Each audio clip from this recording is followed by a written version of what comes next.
Hello YouTube, this is Morgan Airspeed Prime here with my next Avatar video. This is going to be my review, my discussion for Avatar Legends role-playing game, Republic City Settings Toolkit. So, complicated name for basically just an expansion book for Avatar Legends RPG, just one specifically about Republic City. So obviously what we are doing here is we are doing a lore based discussion, so I'm not discussing like game mechanics or anything like that. We're purely discussing the kind of lore, new information presented here about the kind of layout of Republic City, characters within Republic City, and little bits and pieces kind of beyond that in the book, and that's what we're kind of going through here. Now, as ever, just because of like fair use and stuff like that, because it's just been released and stuff like that, I won't be just showing you like the entire book. Of course, I do have it here, of course, to kind of like go through a little bit. So I'll show you kind of bits and pieces, kind of snippets as we go along, but mostly I will be going through with the PDF not on the screen. And that's the way I've done these discussions previously here. You know, it is here meant to be a discussion, not just showing off the book, basically. But yeah, that's what it is. It's the Republic City Settings Toolkit. I think we're expecting another one of these, probably a Settings Toolkit for the Spirit World. Because even in this book, even though we talk about the Spirit Portal in Republic City a lot, the book is kind of pretty clear about don't do stuff in the spirit world, don't do stuff with the spirits. It's not ready in the game yet to do that. So it's pretty clear, you know, we already know there's a spirit world one coming, and you know, it seems pretty clear here, the fact that they kind of ignored talking about it here. We will get to that as well. Now, there's a lot of material here to get through, as we'll get to when we go through the credits. The table of contents I'll show you guys here. So we're mainly going to be focusing on basically kind of like chapter 1 and chapter 2, which is kind of like the lore section of this book as you go through the different districts of Republic City. We'll talk about little bits and pieces of chapter 3, but keep in mind, most of this is kind of just going to be kind of a few little details as they get you up to speed with pro bending. We're not going to go through the full like rules within the RPG for how to play pro bending. I assume everyone watching this video knows how pro bending works. We know that from the show, very clear. Similarly, we'll talk about some of the vehicles here just because they have some nice image kind of layouts. Same with the mecha stuff here. They're the three main new kind of like mechanics being introduced to the RPG if you actually play the game in this book. There are 3 playbooks, which is types of characters you can play, and we'll talk about those in a second, mainly showing off the art that we have here.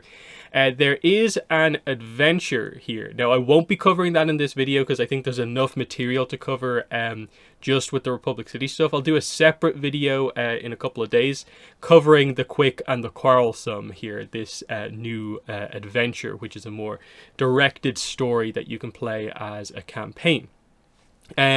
Similarly, techniques, there's not too much to say about them, it's pretty obvious, but we will be going through the Legends NPCs. I'm actually going to start the video by going through this kind of like some of this extra stuff first, then we'll jump back to the start of the book and get up here.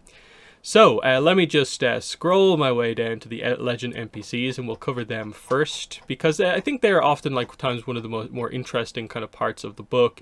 So yeah, let's open this up again here. So yeah, we get Lin Beifong, of course. So a lot of the core characters were covered in the previous books, but we do get Lin here, so you get a sense for kind of like, okay, that's cool. So here she is in her kind of full detective kind of outfit here. She's got the metal bending armor on, but she's got the kind of undercover kind of jacket on as well, so pretty nice. Maybe you can fool everyone else, but you can't fool me. I see right through you. Drive is to enforce Republic City law with strength and fidelity. Is there anything particularly new about Lin mentioned here? Not especially in particular. The book alludes to some stuff about, like, as we go forward, you know, potentially that she might be dealing with some struggles going forward in the city. But for the most part, you know, this is pretty much just a summary of kind of what we know about her already. Yeah, just like, you know, referencing a lot of the events of the show, you know, yeah. Her sister, one of her closest allies is Mako, of course. That makes sense, especially in more kind of modern Korra material. And yeah, you know, Triad leaders, Tokuga, yeah, so referencing some of the comic material here. So nothing too riveting. Like some of the other characters will have the stuff that is a little bit much more interesting. She's not showing any signs of wanting to retire or move on either. So this is probably just a notable detail for instance, for anyone wondering about like, oh, what might we get a new chief of police soon? The direction seems to be that no, at least for the next couple of years, Lin is going to remain in that position, and we'll see where her things go when she eventually does retire. Of course, that's going to be an interesting thing to see. Yeah, she's not particularly political. We sort of know this. She just kind of wants to do her job, kind of get down to business, of course.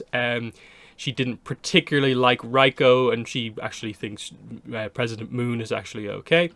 Yeah, politics isn't great. And yeah, just a little bit of a teaser of like, what if more politically savvy kind of opponents challenged her and, you know, played things that way? And we sort of saw that kind of play out a little bit in book 1 of Korra, of course, like with Tarlok being very political and what happened there, and she was kind of ousted for a little bit and stuff like that.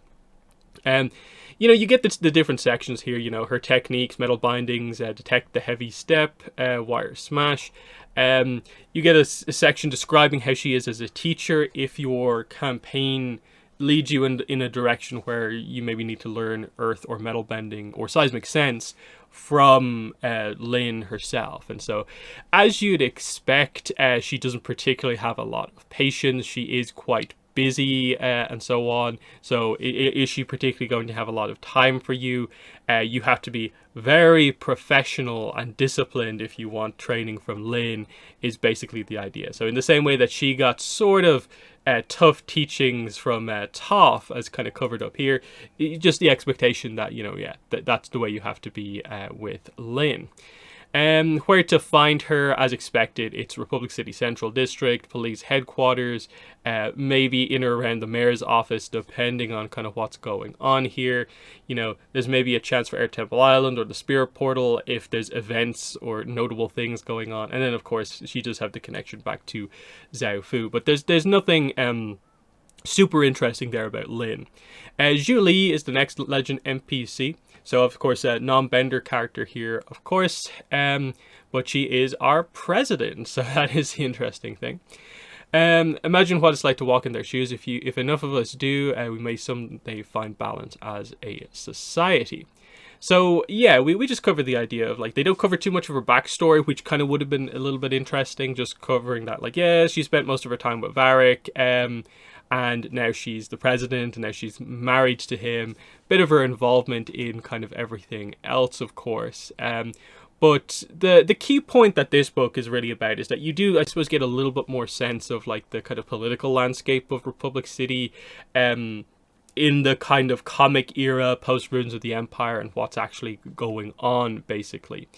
There are some interesting stuff, and we'll get to this as we kind of go through like a lot of the new character reveals and the dynamics actually going on in the city. Like there's stuff that she is involved in, kind of even more than what the comics have presented, of course.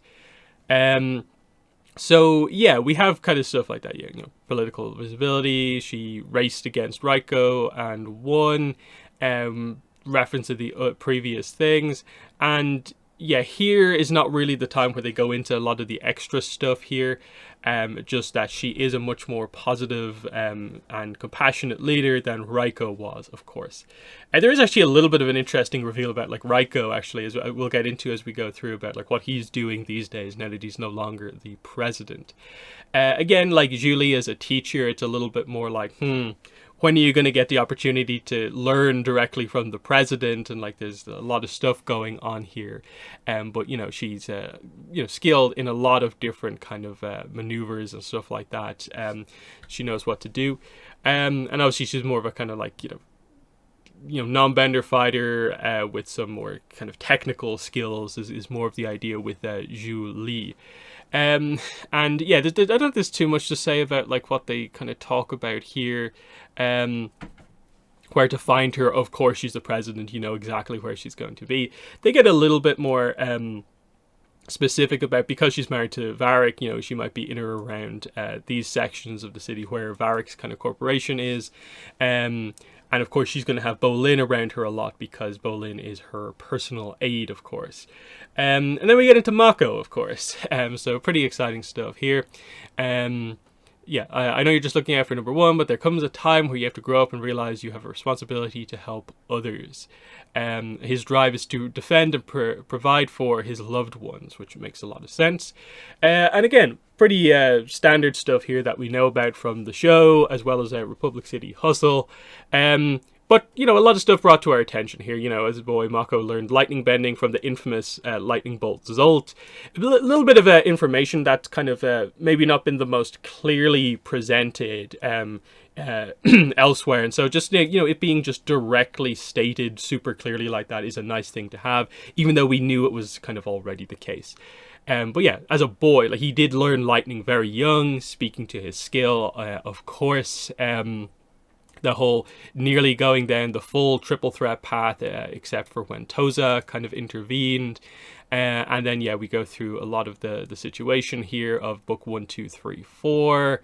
Wu being mentioned here, of course. Yeah, this is a nice one. Mako's strength of character had a positive influence on the prince's path towards becoming a responsible leader. Which is a kind of interesting thing here of just like, we know Wu is now a little bit more of a capable leader who, you know, actually is going to maybe make a good king, realizing he's going to have to stay on for a little bit while the Earth Kingdom takes some time to change.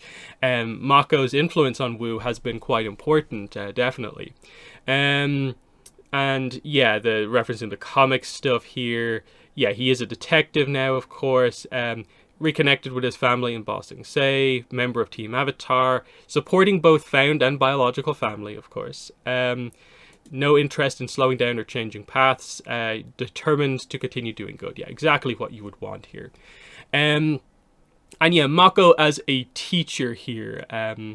Again, he's busy being a police officer, but interestingly, you know, his teaching methods don't resemble formal martial arts instruction, but instead reflects his own history. He sets his students practical tasks and engages them in games in order to practice their skills and build strength and endurance.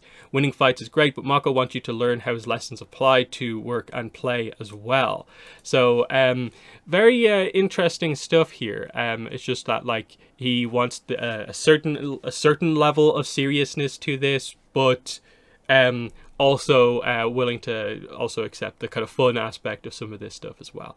And as expected, he has Lightning Blast. And I actually like that Indomitable Will is a thing kind of that he has as one of his techniques. Showing that the writers here on this, like, they really got the character of Mako, and that, like, his entire trajectory as a character is not this.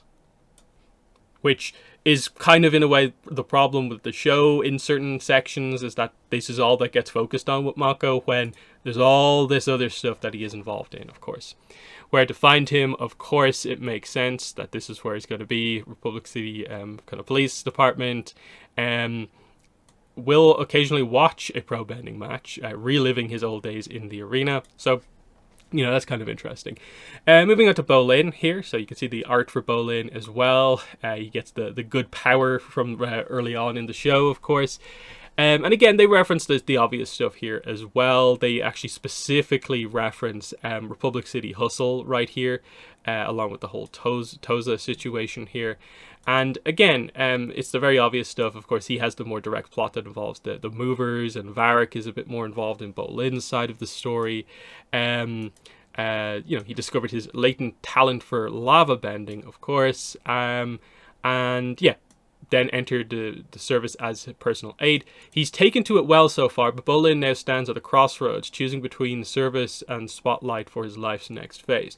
Now, the book later gets into this a little bit more about the specifics of his role, which we didn't really get to see in the comics, which is that he is very much almost like the kind of publicist slash aide to Zhu Li. So, in a way, she is utilizing, in a way, the fame of Bolin to act as a good sort of like almost front man for her kind of organization and her campaign and stuff like that. So, I actually think it's a little bit of a better fit than maybe I initially thought for the character.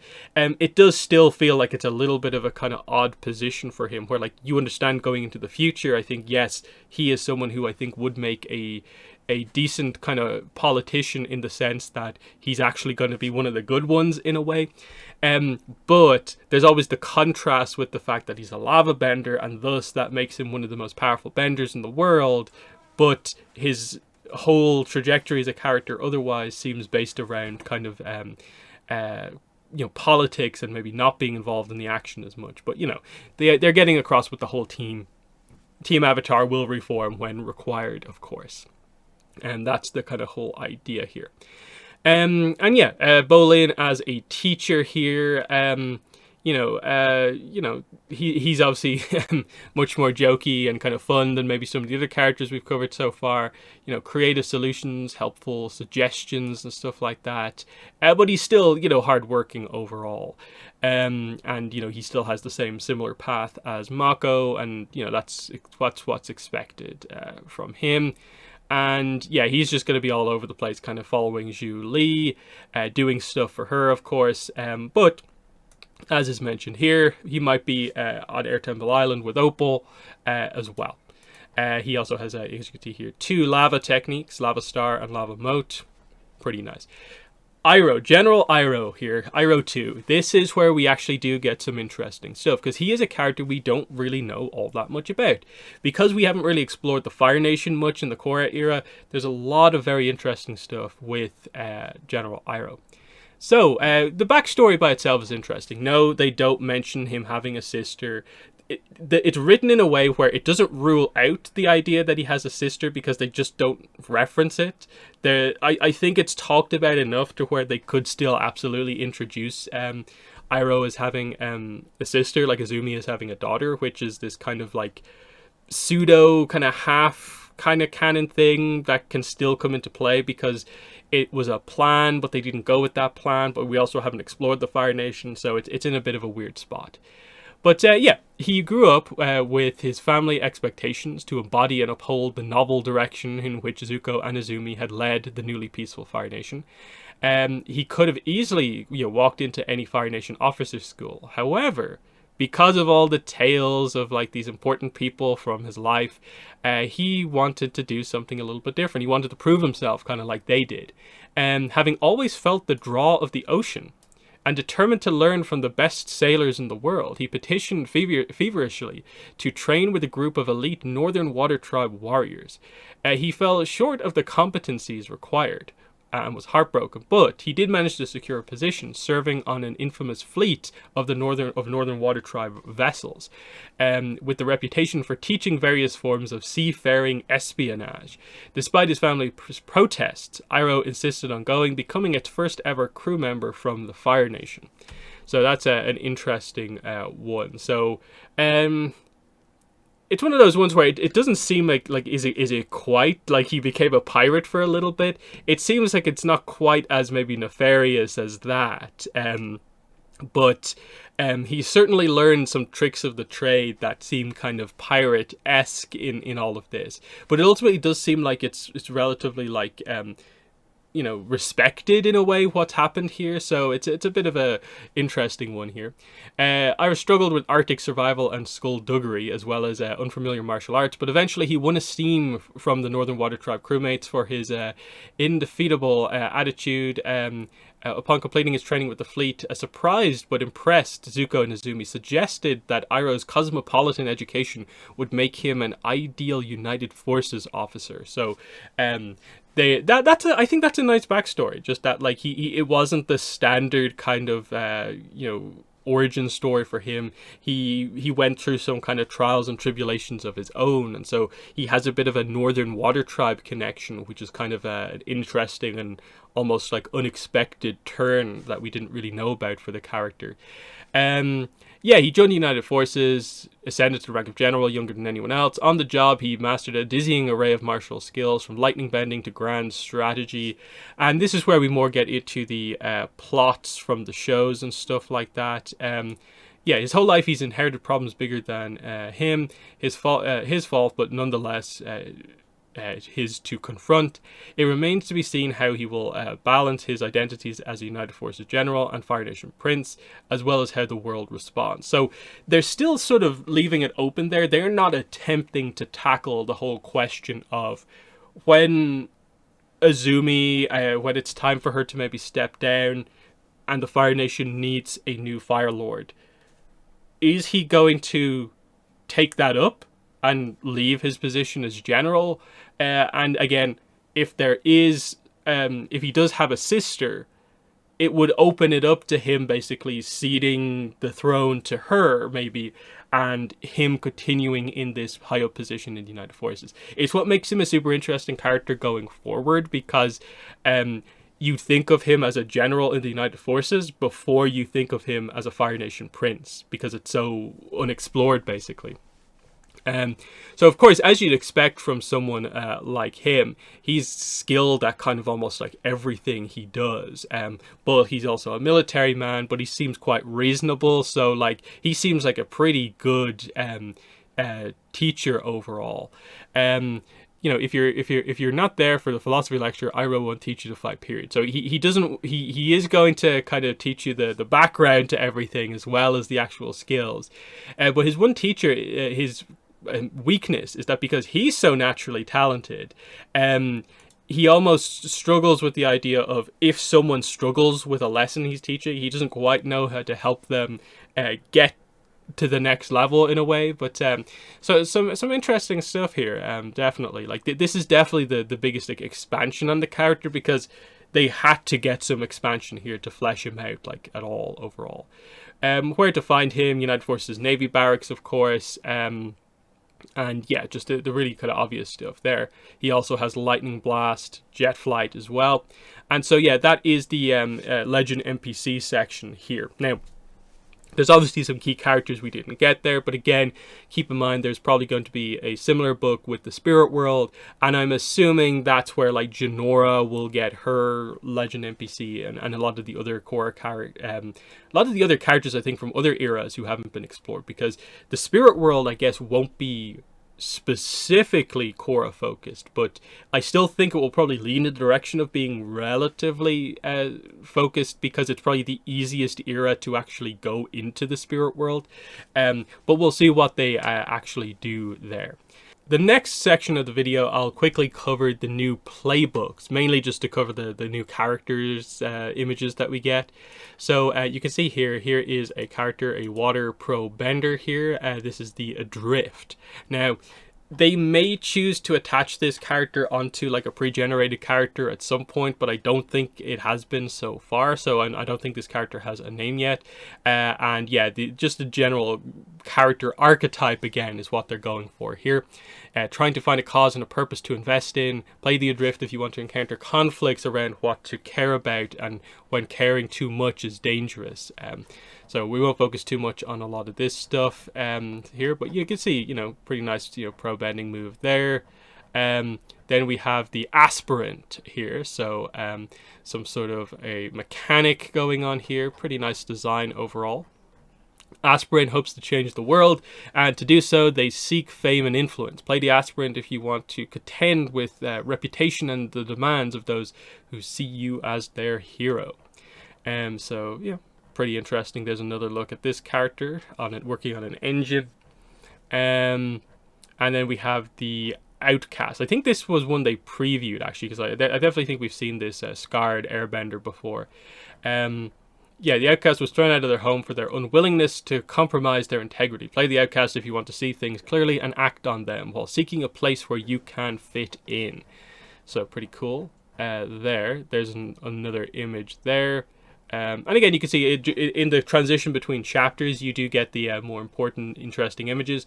A lot of these ones here we actually did see ahead of time. They were previewed because it's like Alexandria Monique art, who's going to be the artist on the upcoming Korra comics, of course. So yeah, that's all that stuff. And that, I guess, brings us into the start of the book here. Again, I'm not going to keep the PDF on throughout a lot of this stuff here, but you can see the first chapter there, image of Korra, and you can sort of see what we're going to do here. We're going to get an intro to Republic City, basically broad picture over the first chapter, and then the next chapters will be all about the districts and stuff like that, and there'll be a section on each of the different districts. That's the most detailed focused section of the book, where pretty much all of the truly interesting stuff actually comes from. Now, I think straight away we probably do need to address the whole idea of like, okay, how much new information is there actually in this book? And I would say there's a lot of new information, but most of it, as you would expect from an RPG book, is about entirely new characters that are there to flesh out the different sections of Republic City. There's relatively few things that add on to sort of what we know about our known cast of characters, the main characters, that sort of thing. There's not really that many teases for like future content. Like there's no direct setup, of course, of like this is what the next thing is going to be about, the next comic. As you know, you would expect, continuing on from book 4, Turf Wars and Ruins of the Empire, some ideas that those books have kind of put into place, it kind of slightly kind of expands on to at least present an idea of maybe some ideas of what we could do going forward, but it's probably not as much as you might want, because as we know, the Korra era stuff is a little bit kind of locked in place. Like even the comics that we're expecting to come out, we're expecting more kind of character exploration rather than actually moving the plot forward. So it feels like Korra is a little bit stuck in place right now in this post Ruins of the Empire time period until Avatar Studios decides what they're doing with Korra, if they're going to do an animated project or not. So yeah, that's all that stuff. And again, there's obviously, as you go through this, a mix of stuff that is solely focused on the gameplay aspects, but then there are clearly sections where it is more focused on the lore itself. There is some quite interesting stuff here. Like I'll actually show you this page here, the very early section here, the overview of Republic City. Now, a lot of this stuff is pretty basic, standard, and to the point, but I like how it connects a lot of material together here in a way where if you haven't ever really thought about it directly yourself, you realize how confusing in a way it can be, because like even from the comics, like remember the promise takes place in Yue Dao. Yue Dao is not Republic City. Cranefish Town is Republic City. So you remember those kind of little bits and pieces, of course, that are kind of like pretty interesting overall. So, you know, you can see here, you know, Republic City is a modern city, tied immediately to its own present day, but it has roots in the deeper past. Ages ago, the great city-state of Tianhaishi stood on this land, but was abandoned during the incident between Avatar Yang Chen and General Old Iron from the Rift, of course. Now, remember, Tianhaishi is what the Yang Chen novels reveal to us as being the name of that town where, like, basically Lady Tianhai looked over. So there's a few different kind of pieces of material kind of coming together here overall. And of course, in the aftermath of this, Tianhaishi had to be abandoned as part of the deal with Yang Chen and Old Iron. He would only agree to set down his armor if the place was reverted back to its natural state, effectively. And obviously, in the Rift, we saw the Yang Chen deal broken over time. The factory built there, and we got the sort of like, you know, factory town, and then of course we learned later that evolved into Cranefish Town, and of course, as we know it, Cranefish Town effectively evolves into directly being Republic City, and then the United Republic itself is a mix of effectively Cranefish Town, now Republic City, plus certain other parts of the Earth Kingdom that like were previously, like, you know, taken over by the Fire Nation. They were the Fire Nation colonies, and that's why the United Republic itself is more than just Republic City. And even that distinction is still a little bit tricky to understand, in that, like, on the map, like, it is this kind of large kind of section that isn't just like one city. It includes like the mountain regions all around Yue Bay as well. But, you know, it's an interesting kind of point overall being made here. And yeah, you know, the Treaty of Yue Dao, but you know, keep in mind, Yue Dao is a little bit kind of slightly in a different spot than actual Republic City. Yeah, Tianhaishi had the large crystal depository, of course. And they do establish that, like, this is a key part of why it builds up. Like, The refinery being there, the fact that the Earth and Fire refinery is one of the first kind of multi-nation companies effectively, is a huge part of why it grows up to be this central location that eventually evolves into Republic City itself. And that's what they cover here, the multicultural identities really beginning to come out in this kind of post-ATLA era, of course. And Avatar Aang, Firelord Zuko, Earth King Kwai together agreed to officially support the former Fire Nation colonies as an entirely new nation. And so we get just that whole idea there. The new nation called United Republic welcomed everyone to the world over. And Cranefish Town, now renamed Republic City. So there's the kind of really direct kind of reveal there on the whole thing. And again, look, this is where, like, this book could really use a map to get some of this stuff across. Like, this is probably one of my biggest complaints about this book, is that there isn't a map of Republic City. So it goes into a lot of detail about explaining to you the different districts of Republic City, but doesn't really give you a visual sense of where they are. It trusts that you are already sort of familiar with the obvious places in the city and can just accept the expansion and stuff like that.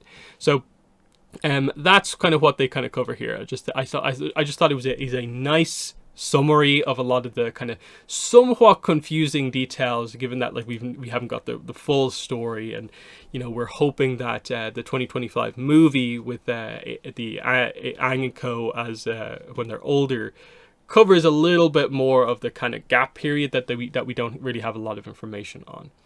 And after this, it pretty much, it goes through basically the events of book 1, the events of book 2, the events of book 3, 4, with a key point being made about the significance of the spirit vines, basically creating a spirit kind of forest, effectively, area, spirit wilds section of the city, which is a very notable place in the world, especially now that the city has, post book 4, a spirit portal in there also. Again, keep in mind the two spiritual events that happened. Unavatu plus, like, harmonic convergence led to the kind of spirit vine kind of stuff overtaking the city, and then the portal in the kind of almost exact same location doubly makes it, like, incredibly spiritual. They also make a point of in the evacuation in book 4, Prince Wu using the badger moles to create tunnels underneath the city. That is a new location within the city now, and they flesh that out as we go through the book, highlighting that there's people living under there. There's, like, a new underground, like, town. I think it's called Tin Town. We'll get to it. I think it's quite a bit later on in the material that we have to go through here. Again, they emphasize the new spirit portal, and all the stuff from the comics effectively kind of coming into play at this point. It covers Tokuga's attack, the stuff from Ruins of the Empire. Obviously wasn't focused on Republic City too much, really, but the key points being that at the end of that, Wan Yong-kun gave his land, which was in around the portal area, to the airbenders, and the airbenders are now in control of the spirit portal land and stuff like that. And that's probably one of the few places where we get you would say, like, a true expansion on things, is like addressing little things like that, about just a slight expansion on, like, how does that exactly work? The portals, like, do people actually regularly go into the spirit world? How does that all that sort of stuff actually work? With a section on culture here. Again, this is just a general breakdown in this early section of the book here, covering the whole culture aspect of things, and how kind of stuff is beginning to blend together, and like that you will find art from, like, all the different nations, but then also it has, like, the aspect of you can hear, like, say, Water Tribe music being played with air nomad instruments, which you wouldn't have seen in previous eras. Similarly, stuff like that with food and so on. It's they point out, like, that Mako and Bolin are a good representation of that. A firebender and an earthbender who are brothers, whereas that would have been a crazy concept in generations past to have stuff like that. I'm just highlighting that in the Korra era, it has been enough of a time that there are, a couple of 2-3 generation residents of Republic City. So some of these people, the home that they know is United Republic, is Republic City. They don't really trace themselves back to their ancestral home anymore. Republic City is their home, and that's an important point to make as well. There's a section here on law, pretty much just highlighting, basically the idea of the conflict between the Republic City Police Force and the triads, effectively, in the city. That there is crime here, that because it is such a kind of a place of potential prosperity, you see a lot of people, trying to kind of force that to happen, and so there is crime here with the triads and stuff like that. It's a kind of similar stuff that we know already. It does get into like a lot of the politics stuff here, explaining that, like, okay, we now have a president, but it used to be a council from each of the nations, of course. And from here, we get some kind of interesting, so this is sort of some of the first stuff begins to kind of really kind of play out here. Like the reveal here that I don't think we knew this before. Republic City has a mayor. And I don't think this has ever been referenced before, because it's obviously not been super important. The position has usually been significantly subordinate to the council and then the president, with de facto expectations to simply follow the president's lead during Raiko's tenure. The current mayor of Republic City, Mayor Ailani, that's Ailani, there's a more detailed section on her later on, is not interested in such capitulation to the presidency, and she and President Moon have already begun to butt heads. In the long run, Ailani has the eye on the presidency herself, but the next election won't be for several years, of course.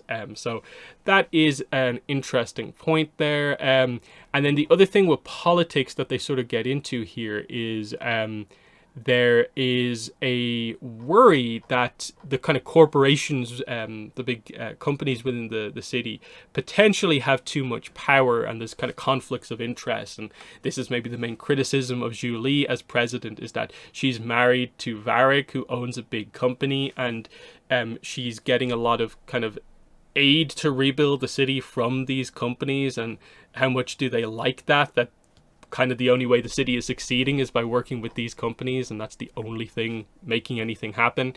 And also that kind of puts the city in debt to all of these companies, where, like, I think it gets across at one point that the city owes money to, I think, pretty much all the major companies, including like Future Industries, because they've done so much rebuilding work in the city after everything that's happened, of course.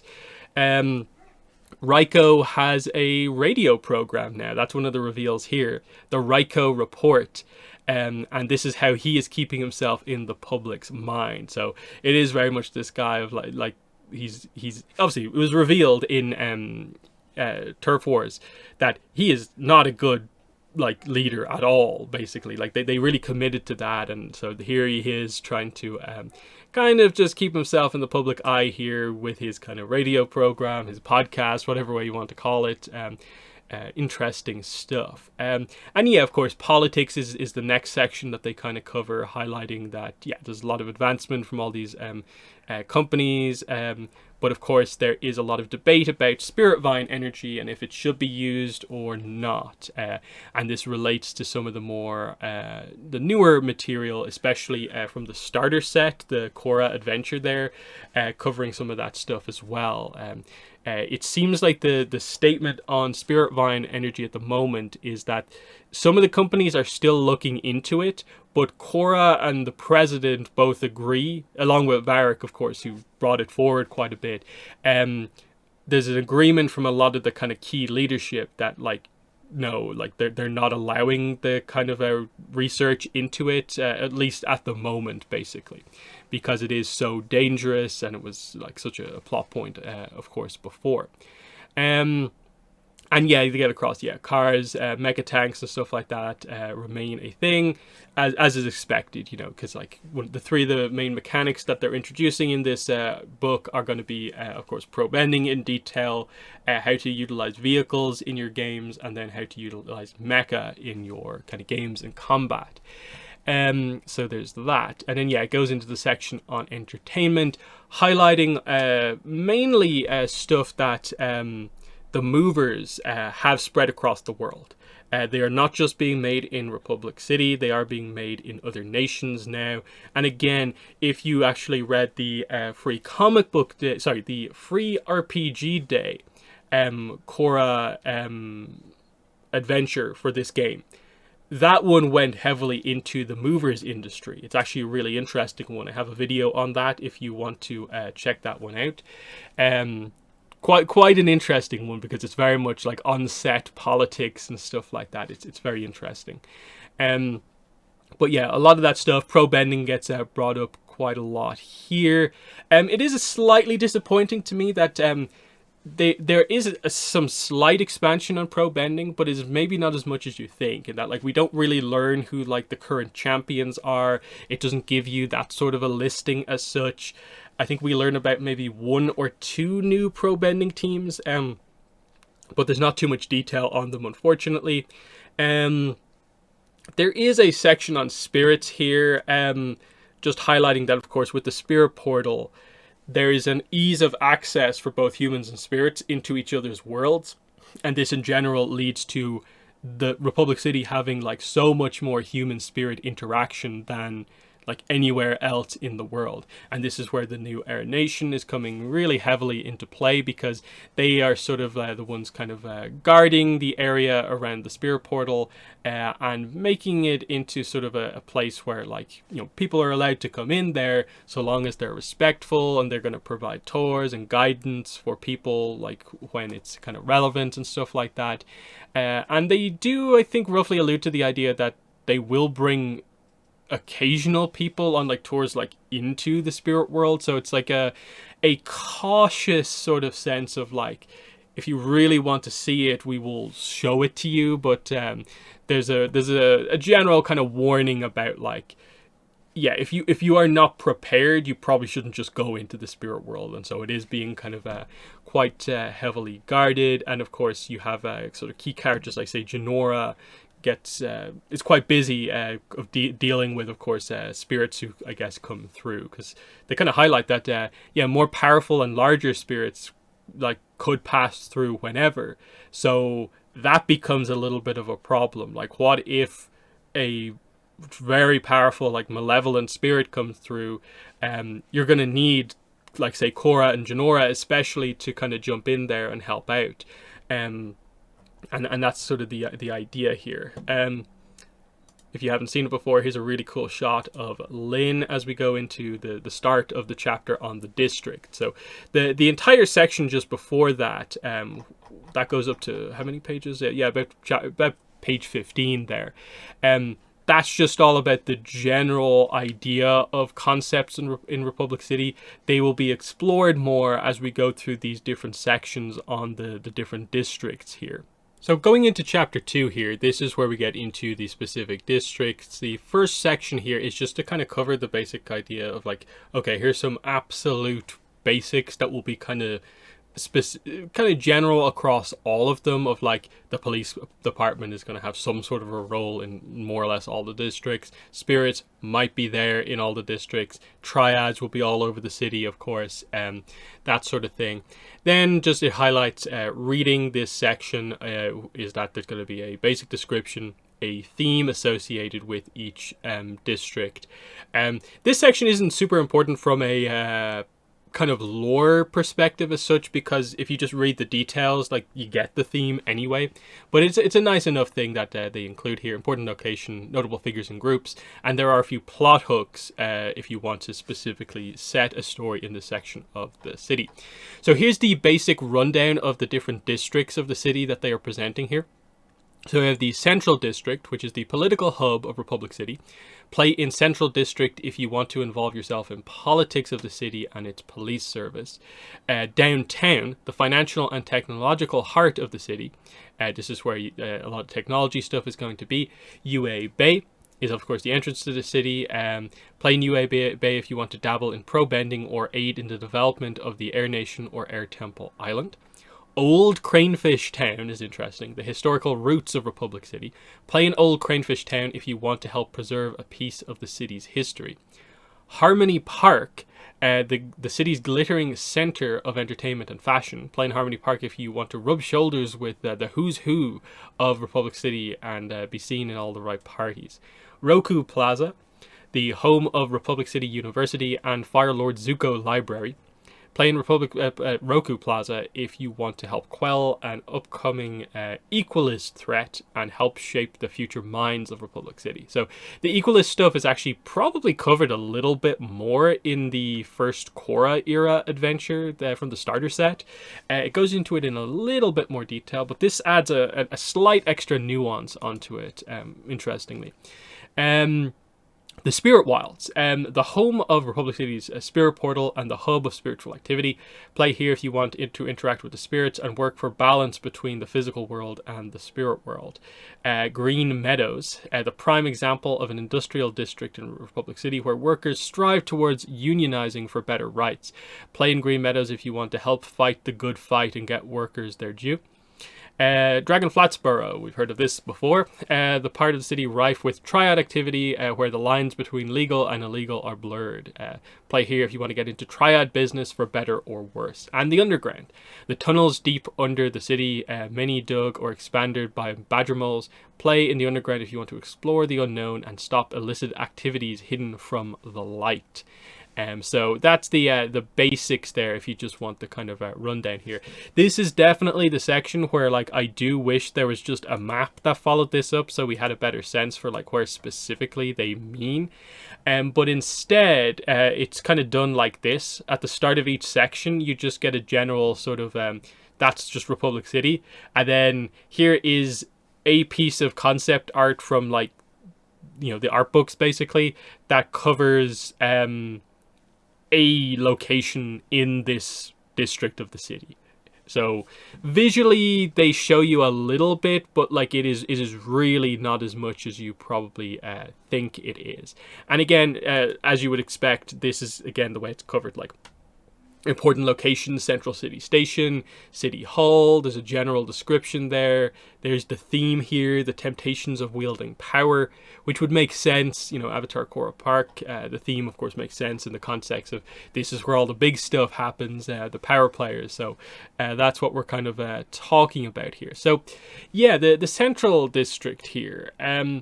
A lot of this is like, there's a lot of text here. Like if you're familiar with the city and you know it pretty well yourself, like a lot of this stuff probably isn't like super interesting, but it's definitely one of those ones where like read through it yourself. There is some little tidbits to be found throughout this. Yeah, they cover a lot of that stuff here. You know, it says here, lately, many of the disagreements between the citizens and the high-ups revolve around the city's relationship to its biggest corporations. The city is in debt to Future Industries, Coom Enterprises, and Cabbage Corp, and Varick Global Industries, as well as many smaller businesses. These corporate entities are crucial to helping the city rebuild, but some leaders worry that it has become too reliant on corporations, not least because President Zhu Li Moon has extensive connections to big business. So that's like I said earlier, is the kind of issue that Zhu Li is kind of facing with her presidency. Otherwise, she is a very good and competent president, but people don't like that she seems very connected to the big business side of things. But the city's kind of stuck in a bit of an interesting spot where without these corporations, the city would still be a wreck from all the incidents that have happened. But you know, there's a need to kind of pay them back and stuff like that. And you might think like, oh, this is like, you know, just criticize the big businesses, but do remember, Asami runs Future Industries, and when we get to that section, it kind of covers the idea that the Future Industries is kind of struggling, that they've had to kind of lay off a lot of staff, and because the city can't actually pay back Future Industries what they're owed, that is kind of causing rough situations for Asami herself. So some interesting stuff certainly as we go through this. So yeah, Central City Station, of course, we got that.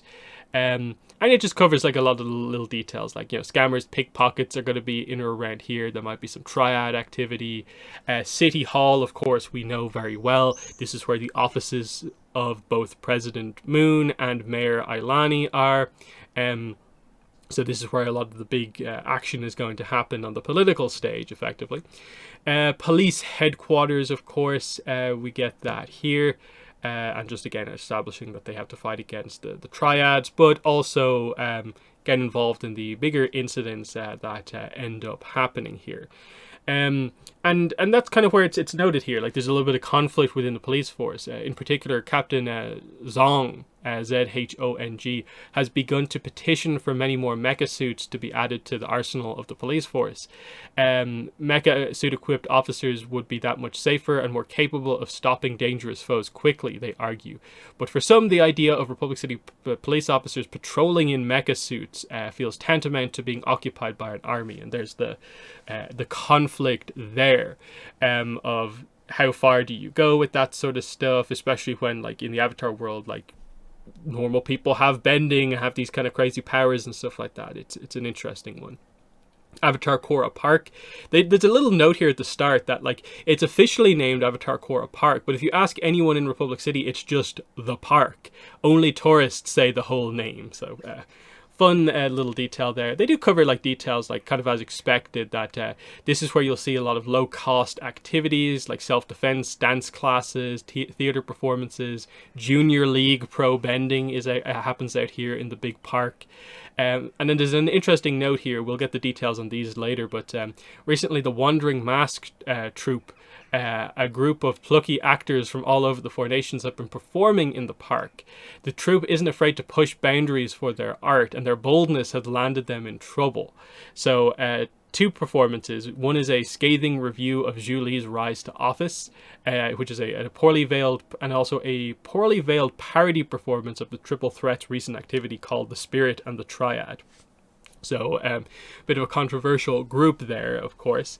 Notable figures, of course, would be Zhu Li, the president, obviously, and we get a little bit of details on the whole, like, distrust between the president and the mayor, of course, which again kind of comes down to Ilani. I think that we'll get to her in a second, but they kind of present her as a little bit more of a kind of almost chaotic entity here, who just kind of wants to kind of go against the grain a little bit here, and has decided that during Zhu Li's reign, that's when she's going to kind of make her move here. But otherwise, yeah, they cover, like, is Zhu Li too pro-corporation is sort of the basic idea.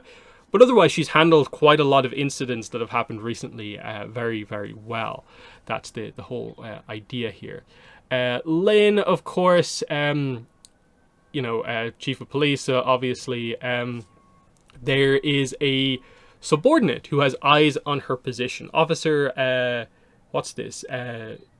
Xiaobo, Xiaobo. I'm not sure about the pronunciation at all on that.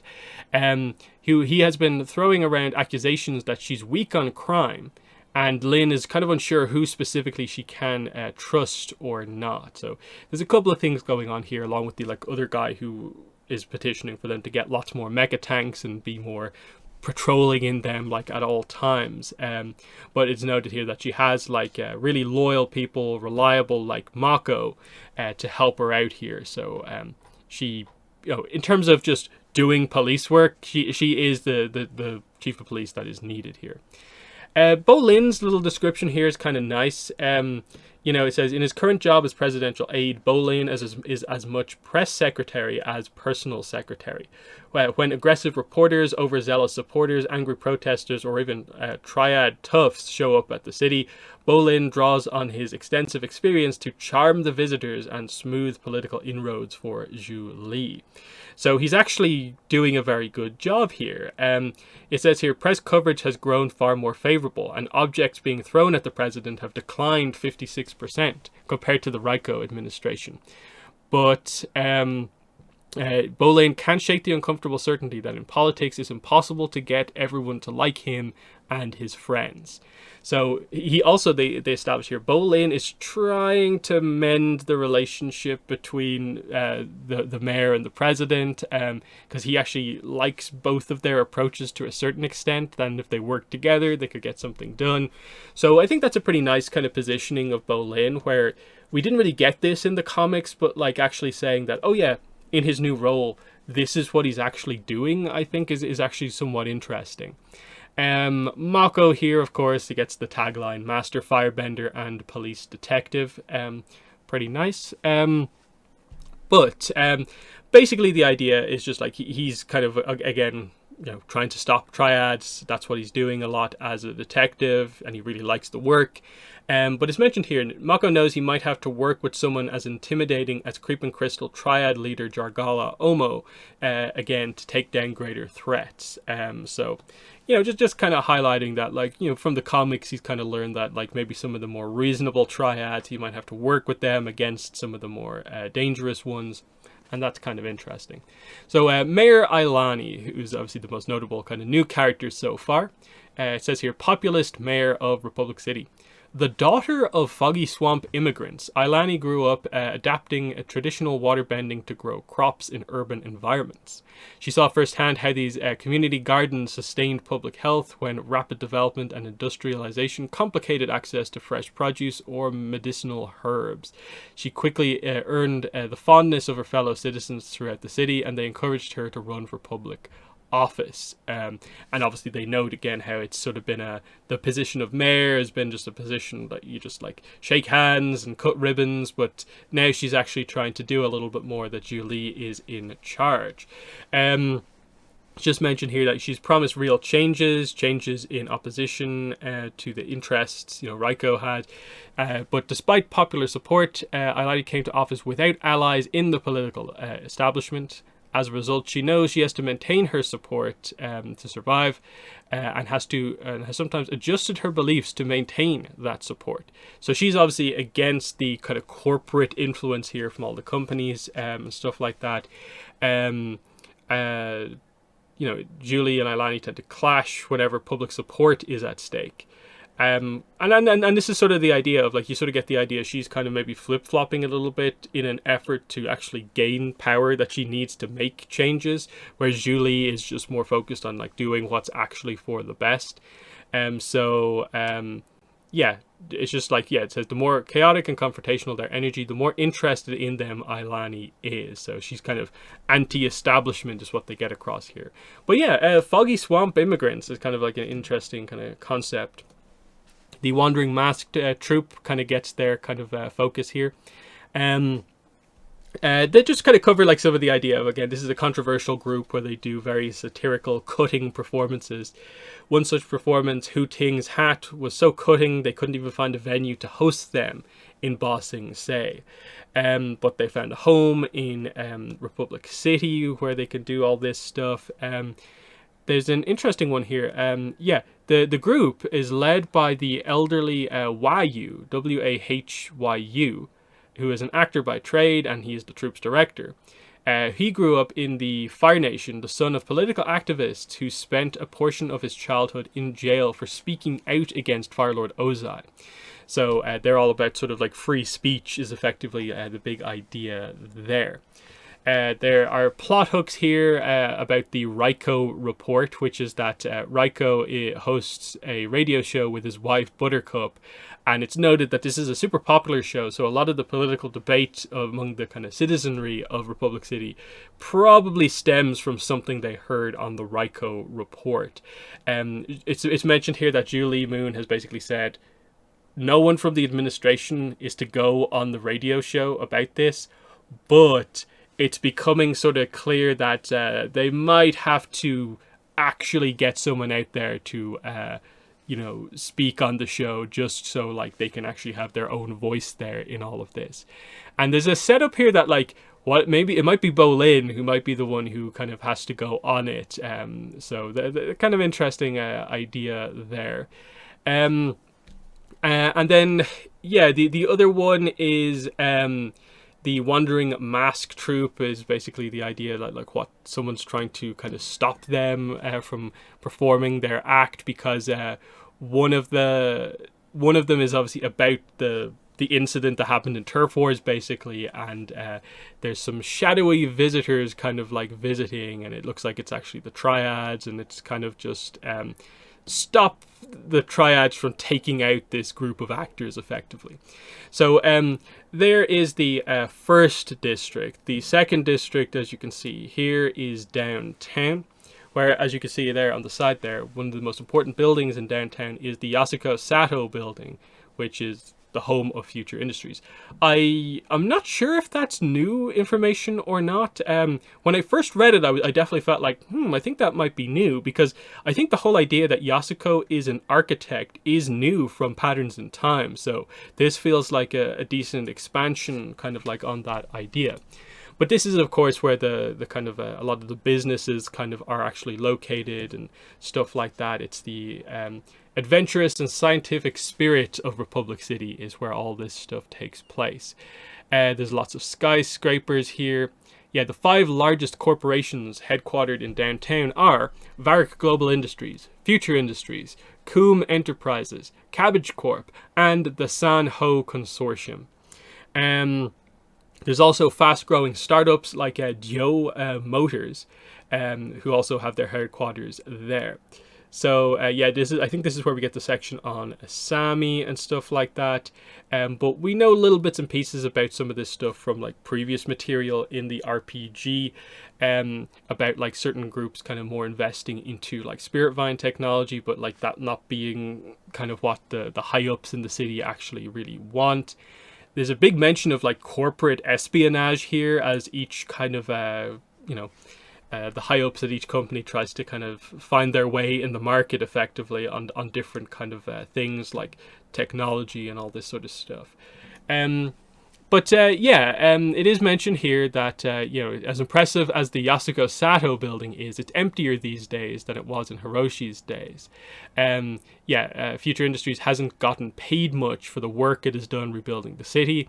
Asami has given the government extra time to kind of pay the bill, but Future Industries itself faces dwindling cash reserves, and it's noted that, like, in a way, they are typically one of the best in terms of like the creatives that they have, but they're losing some of their best talent here because of this, and they don't have the cash reserves to make the next step forward. Whereas some of these other corporations are doing super well for themselves. Like the section on Cabbage Corp, I think, is quite interesting if I remember correctly.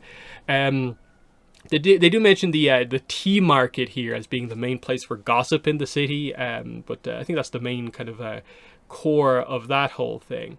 And yeah, the Cabbage Corp headquarters. Now, we know little bits and pieces about Cabbage Corp and that whole idea, but it's mentioned here more directly.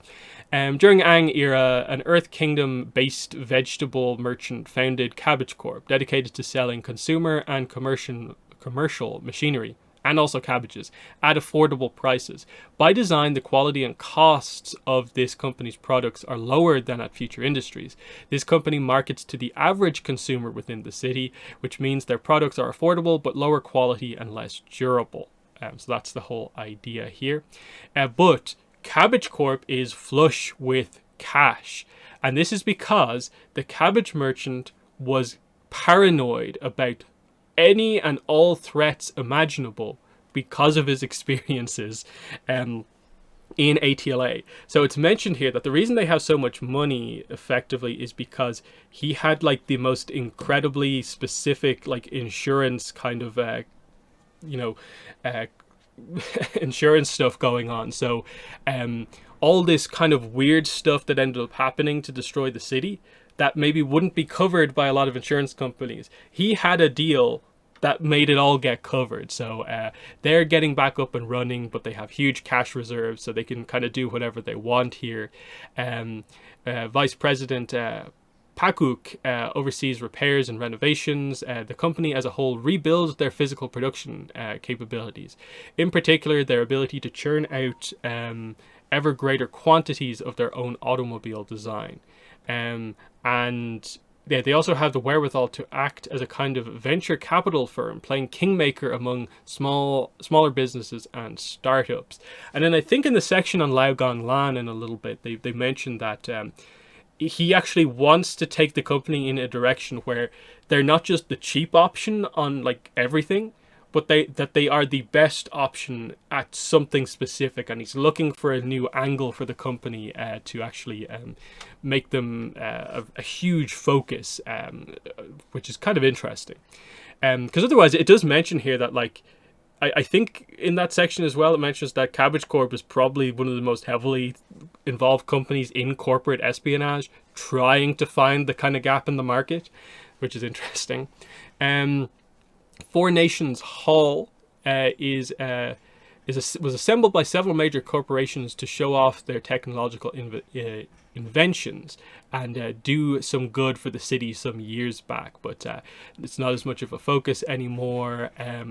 But it's back now after all of the incidents and stuff like that, and so this is where we're kind of seeing the kind of the world's kind of advancement here through what's being shown off in the Four Nations Hall here. And there's obviously some people voicing against, like, why is something like this being supported, this kind of like business fair effectively, when the city is still being rebuilt, but they kind of view it as like this is something that needs to happen to assist with the city getting back on track. There's a note here that Sam Nang, the CEO of Dio Motors, proposed including a new Spirit Vine energy exhibit sponsored by his company, but Cora basically stepped in along with like the president and was just like, no Spirit Vine technology involved here, but he's still trying to basically make that happen ultimately. The theme of the downtown district is the hunger for advancement, and how is it too much, is it too far, that sort of idea, because obviously like Kuvira's Spirit Vine cannon plus the giant mech was taking technology in a kind of crazy direction, but advancement is still sort of like needed to a certain extent. Notable figures and groups. So Asami Sato here, of course. It says here, Asami Sato may be the single most influential private citizen in Republic City right now. Because, of course, she's the girlfriend of Cora.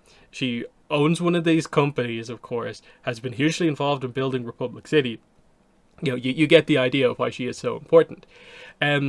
If only all this stuff meant her company was financially solvent. So this is where it's mentioned here. The debt of the city means the city can't really repay what it owes Future Industries, and so she has had to lay off or furlough many of her employees.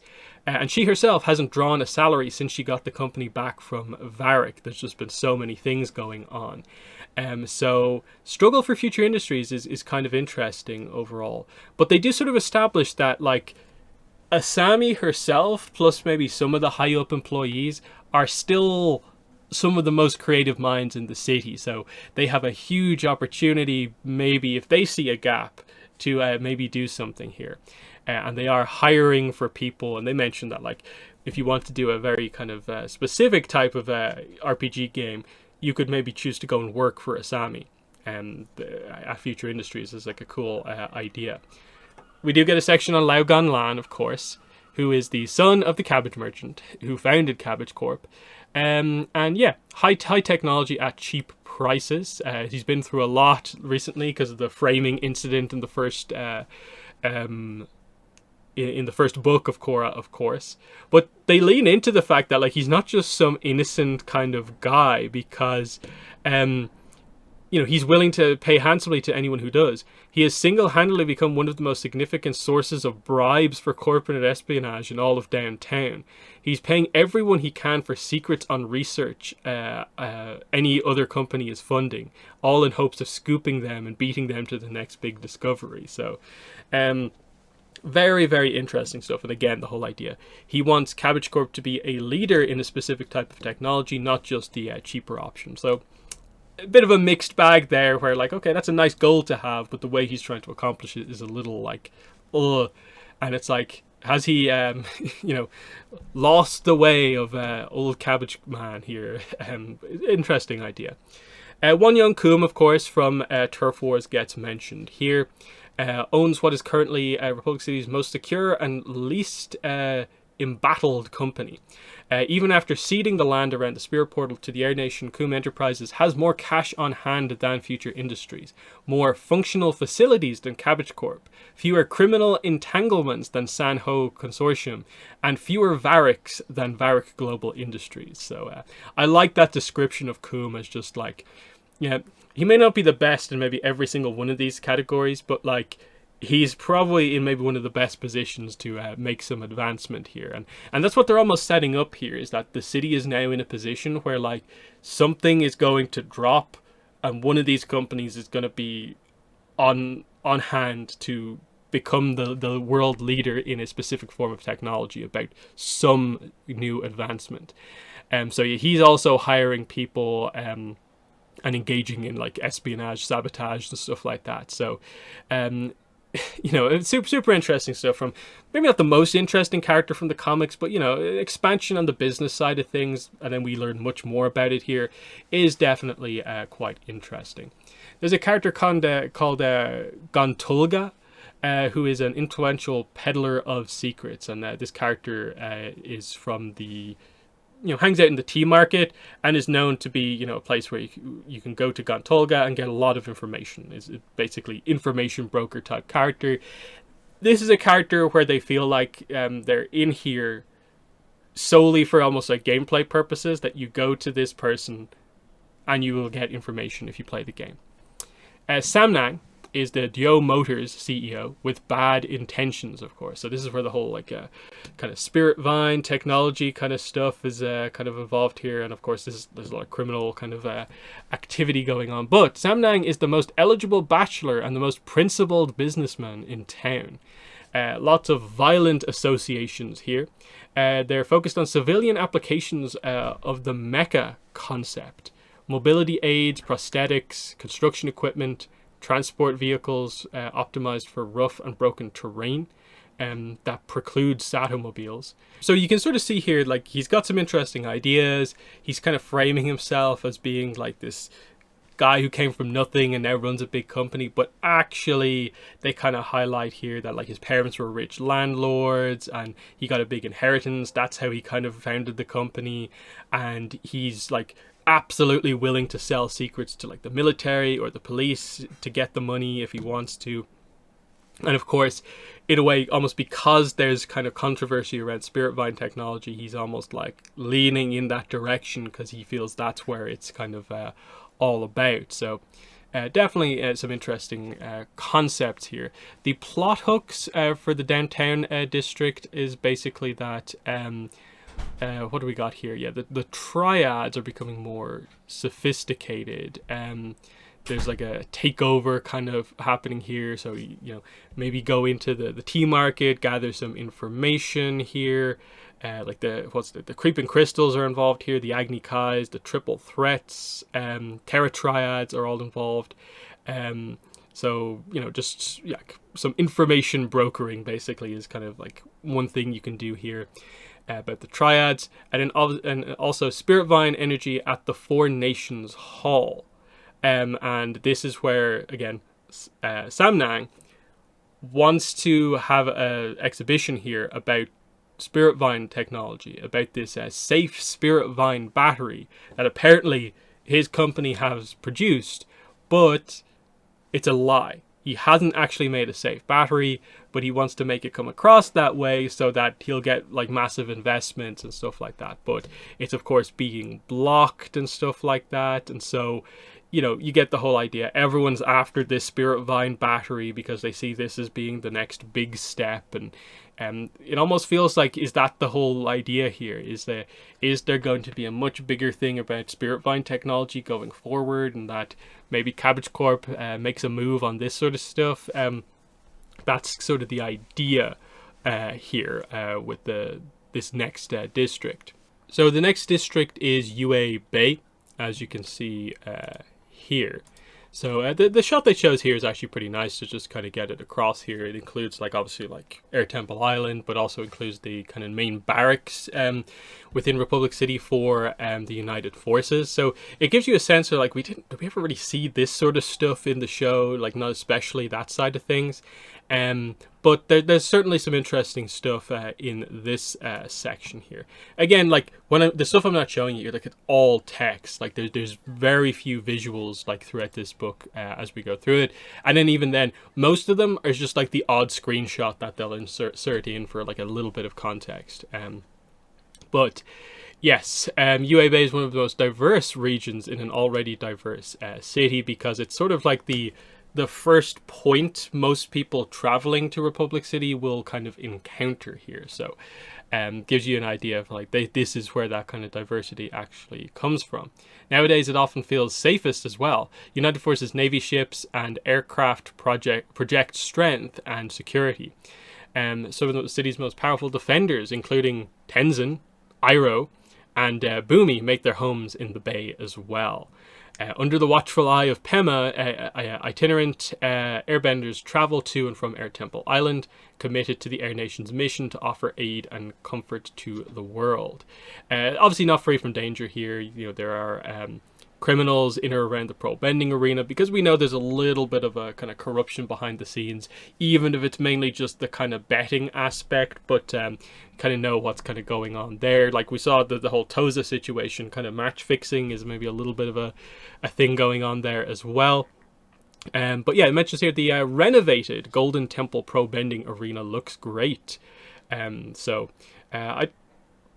Have we ever got the name that was the Golden Temple Pro Bending Arena? Because obviously, like, there's the Golden Temple Tiger Dillos, which is an interesting one. But you know, just knowing that it's there, it's back. But I think that's more referencing Book 2. And if you played the video game, we already knew the Pro Bending Arena was back. We just didn't focus on it after the Book 2, post Book 2 video game, of course. So yeah, they get into like some conflicts within the United Forces over here. What's it mentions here? Commander Doji is pushing xenophobic policies. The Air Nation is continuing to grow, but it is stretched in a lot of directions because of what it's trying to accomplish. And then yeah, the triads and their focus on pro bending kind of creates a little bit of sketchiness surrounding the notable sport in the city, of course. But you know, it's a nice mix here that they're kind of getting across. Important locations: we have the port of Republic City, which didn't face too much damage, even though there was the whole Unavatu attack in the bay. And most people kind of attribute this to the fact that it is the enduring protection of the spirit called Lady Tianhai. So I kind of like that kind of idea of just like that's why the port was saved, basically just because the protection of the spirits who's in the area, of course. And again, like, Lady Tianhai is still like alive out there, just in a slightly different form. So I wonder, you know, where she is these days. But yeah, this is where we talk about like cargo, immigrants, refugees, tourists, military vessels go in and out of the port kind of every day. And yeah, especially because of like kind of some of the chaos in the Earth Kingdom recently, there's been a lot of people from the Earth Kingdom coming in that kind of get absorbed into Republic City. And yeah, there's still triad stuff going on here as well. The pro bending arena specifically gets a reference here. Nothing super different here. You know, even citizens who think they're above watching what they deride as sport bending might find themselves there for the Zhaofu metal bending dancers. So that's a kind of interesting one. The arena also gets used for, of course, other activities as well. And one of them is that the Zhaofu dancers actually do put on shows there from time to time. So I don't think we knew that before. Felt like a very specific kind of just activity that was being done in Zhaofu, but they've obviously kind of taken it on the road a little bit, which is interesting. United Forces Navy Barracks. And again, this is stuff like we don't know much about this. It's the main naval base for the United Republic's Navy within the city, of course. Lots of ship stock here, of course. While recruit training mostly occurs on the more spacious Natsuo Island facility. So that's a really cool one, because Natsuo Island feels like there's a lot of kind of focus on it these days, because it's like it's referenced in the second Yang Chen book, it's referenced in the previous RPG material.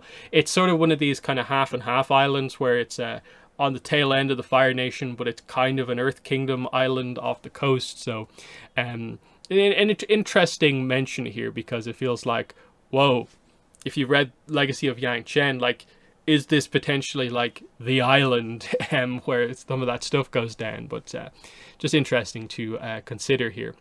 Yeah, retired Commander Bumi and also General Iroh each teach a class or two most semesters, you know, at the barracks here. Yeah, there is also a permanent garrison of United Republic troops here, as well as crews from other nations. There's even a pro bending team, which is the iguana seals coming out of a rebuilding phase. So that's interesting. I don't think we knew about the iguana seals before, or at the very least, we didn't know that there was a pro-bending team that is made up of United Forces kind of members. So that's probably one of the cooler kind of pro-bending kind of details. There is obviously one that's a lot more interesting with pro-bending later on, but we will get into that when we get to that section. So yeah, that's pretty much what we go on there. Yeah, Commander Doji, who they kind of, what do they establish with him? Again, we'll get to the character dynamic with him later on, but I'm pretty sure it's like he has a sort of position where he has sort of a certain amount of control over the area, and he wants to do stuff that is like security at the cost of freedom, whereas Iroh would be the opposite on a lot of this stuff, and so there is some confusion and conflict here as well. Air Temple Island is the next kind of key location, and again, it's just highlighting the new role of the air nomads in the world, which is that there's a lot of going around the place helping people, very like Jedi-esque, and so the temple has this kind of very new role of just like people like constantly coming in, going out, and there's a lot of struggle with organization here, because even though there's more airbenders in the world now, there's still only like 2 master airbenders in the world, and then a handful maybe just below that ready to become a master, whereas they have so many more kind of recruits who need like actual good and experienced teachers. So there's a lot of kind of little bits and pieces like that are kind of causing some concern even on the island here, that there's almost maybe a sense where like, is it big enough to host like the whole thing? Might the air nomads need even more space? But they of course have some space around the spirit portal as well, so they at least have a separate kind of location as well in the city. So they also highlight a bit of a conflict that there's an ever-growing collection of recovered air nomad artifacts being held on the island that are being in the process of restored, but because a lot of these are almost being like recovered from kind of like wealthy people's collections who have bought them, they are laying claim to them. Like, no, I own this. This belongs to me more than it belongs to your people. And it's that kind of like interesting idea of like this kind of people coming back from nothing and like what claim they have to all this sort of stuff. And they very much get across the idea that like Tenzin is kind of putting his, really going for it here. He's holding on to this stuff. He's not going to hand this stuff back over. This stuff does belong to the Air Nation. So nice to kind of see that. Notable figures and groups, we do have General Iroh, of course, and we of course covered a lot of the details with him from before. They mentioned, he's product of training from the Fire Nation, the Northern Water Tribe, and the United Forces. And of course, the Northern Water Tribe is expanded on in his Legend NPC dynamic. Iroh wants to help, but his family's history renders him painfully wary of letting military assume too much authority. So, this is the kind of conflict that he kind of has as like a member of the royal family, but also high up in the military. Is like he's very cautious about when the military is actually used and brought to bear, because of how the Fire Nation military was used in the past. But that's the kind of basic idea here, dealing with again the conflict with Commander Doji here. So he's one of the ones making problems for Iroh. What does it say here? Doji has been given a direct authority over Yue Bay. While he's technically a lower rank than Iroh, the remit of his authority means that he doesn't have to run his decisions past Iroh in advance. And Iroh, like, it's a bit of a struggle to kind of walk back some of the things that Doji is actually doing. And Doji is using a lot of stuff from the past that has happened as an example of sort of why, like kind of xenophobic views of like, the city almost shouldn't be as diverse as it actually is, because what happened in book 1, it was people from the Water Tribe ultimately causing that with Amon and stuff like that, and Kuvira from the Earth Kingdom was doing stuff later on, so there's a problem, and he's just kind of like using all these examples to kind of enforce his kind of rules, what he sees as being the case. Tenzin, of course, comes up next, and he's just noting that, like, he's left behind, like, a kind of leadership position on the council, but is now almost doing so much more. Like, he's so happy that the Air Nation is back, but he's doing so much training and organization, and he's a world leader in, like, a kind of slightly different sense now, where instead of just having to, like, being the leader among sort of like the air acolytes and a couple of airbenders, it is truly a nation once again, in a way. So interesting stuff. You know, he sometimes doesn't even get to see Rohan some days, so he has to delegate a lot more. He needs airbending instructors, radio operators to help coordinate the Air Nation. He needs sky bison herders, spiritual and community leaders.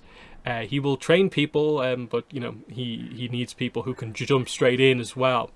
Pema gets a nice section here, just kind of more highlighting the importance of her. Like, she's listed here as the most senior air acolyte. So, yeah, there's an interesting dynamic here, actually, as well. I almost forgot about this one here, which is that Pema is proud of the cultural competence and authority she has managed to maintain as a non-bender, especially in a family of high-profile, talented airbenders. However, Pema sometimes struggles to keep non-benders relevant and active in the new Air Nation. Acolyte membership has stalled, and and some members have left, disappointed that they didn't develop airbending. Pema remains particularly vigilant towards possible non-bender radicalization. After all, it was only a few years ago that the Equalist came after her family. While she strongly supports programs like chi blocking or combat lessons for non-bender self-defense, she wants to make sure that the violent, dangerous aspects of Amon's philosophy can't find a home anywhere in the city. She's always welcomes help from those with an interest in air nomad culture. So I do kind of like that idea here of, like, a little bit of a frustration about, like, the air acolytes themselves are all non-benders who are effectively nomads, air nomads, just without the airbending. And the frustration of, like, a lot of them didn't develop airbending, whereas completely random people who aren't even as devoted to the philosophies didn't get it. And there's that frustration. There's not as many people wanting to join anymore, like, unless they are already airbenders, which is an interesting idea as well. It makes a lot of sense, but it's an interesting development. Boomy gets some little bit of attention here, highlighting, like, the kind of dual kind of role he has, as, you know, he still has his military experience, but is now leading more of a kind of monk life, like really going for the air nomad kind of philosophy. So obviously it was established before. He does teach some of the recruits at the United Forces military alongside Iroh, but he is also one of the kind of almost higher ups these days within the new Air Nation when it comes to, like, connection to the spirit world. He pretty much, after Jinora, you would probably say is one of the most spiritual people among that nation, like, because he has the whole Boomju connection, which is quite good, and we've seen other kind of tendencies toward kind of spiritual dynamics as well. So, you know, he's developed into quite an interesting character overall. Then, what do we have here? Yeah, this character is actually very interesting. We have Dalisay, Dalisay, airbender who wants to bring airbending to pro bending. So I think a lot of people have been waiting for this and was wondering, like, is this where they're actually going to do it? And this seems to be the case. This, and then one of the plot hooks, I think, goes into this. So she has quite an interesting story. It just seems like occasionally there's a brand new character that just has a fascinating backstory. So Dalisay's mother, Tala, was one of the founding members of the Terra Triad. Tala passed away when Dalisay was young, but many other Terra Triad members acted as her de facto family. Her father, Ramil, was a member of the Terra Triad, but he was never as important nor as effective as a criminal. So, you know, it's just this interesting story of her and, you know, the family connection to the Terra Triad, but then she discovers airbending overall. And does she want to, you know, take control of this triad, or kind of go down this new path where she has airbending? It's an interesting stuff. But she's kind of, you know, she stayed with the triad, but their trust in her diminished every day. But she gained airbending and jumped at the opportunity to train at Air Temple Island. She cut ties with the Triad for a while, but she's still kind of trying to figure out kind of who she is. She hasn't like almost fully lost all the connection to the Terra Triad, but is leaning in this direction. And now she is the one kind of leading the charge on the whole, let's introduce airbending into pro bending, calling this new version where you add in a fourth member on each side. It's called a nomadic pro bending. I think we'll get into the details of that in a second. So it seems like, you know, she's a quite skilled airbender, but has this kind of interesting connection to the Terra Triad from her past, which is interesting. And then, yeah, one of the plot hooks for this is the first pro airbender. So it is mentioned here that rules, variations on the rules of regulation pro bending pop up all the time. But Airbender Dallasay proposed a new form of airbending with a fourth player, an airbender, and received attention in sports journalism. Colloquially called nomadic pro bending, the popularity of these new rules variations have grown rapidly in Republic City. The Buzzard Wasps and the Fire Ferrets are already gearing up for an exhibition nomadic match, with Dallasay teaming up with the Buzzard Wasps. So that's super interesting to me, because obviously the book gets across the idea that the Fire Ferrets are not active as a team, but they're gonna reunite here for this match. It does it specify who's gonna be on the Fire Ferrets team here? Because like, who do they have? Like, I'm guessing like it's just Korra as the waterbender, and then I guess Janora makes the most sense to be the airbending member of the team, because Dallasay is teaming up with the Buzzard Wasps, so that leaves a spot open for on the other side of things. So yeah, I'm guessing it's probably maybe Janora, Milo maybe might be an option. I'm not sure. It's an interesting idea, definitely. It's mentioned here, this new form likely won't have wide pickup of professional leagues anytime soon, because there's not enough airbenders who are skilled enough to make it into like as big a thing, but they're making a big deal out of this, like this big exhibition match with, you know, two notable teams.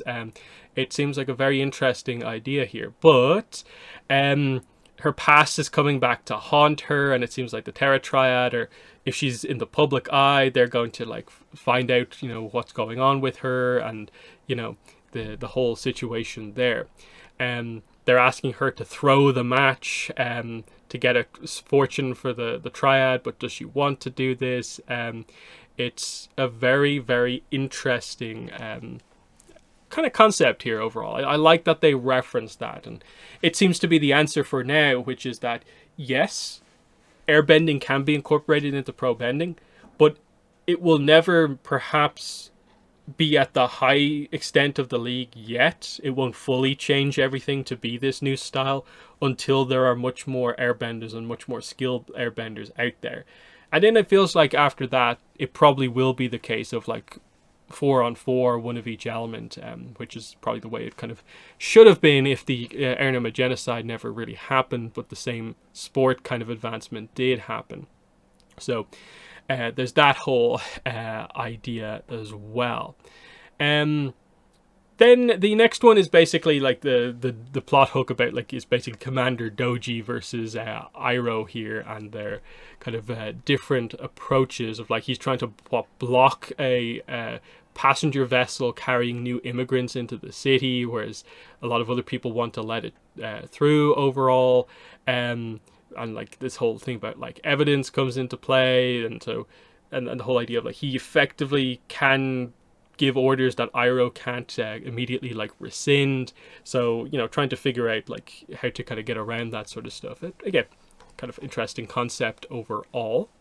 The next district is Old Cranefish Town. So this is very interesting because, of course, this is the origin effectively of Republic City. So the idea that the actual literal place where like it started remains as a kind of more traditional part of the city is kind of a very interesting idea, and that's the whole theme of Old Cranefish Town. Like a lot of the ideas here are based around the theme of tradition and how there is a real sense among the inhabitants of Old Cranefish Town that they care about the fact that the city sort of sprung up from their town, and that they especially have generations of family who have lived here the entire time, that they knew it before it was Republic City and stuff like that.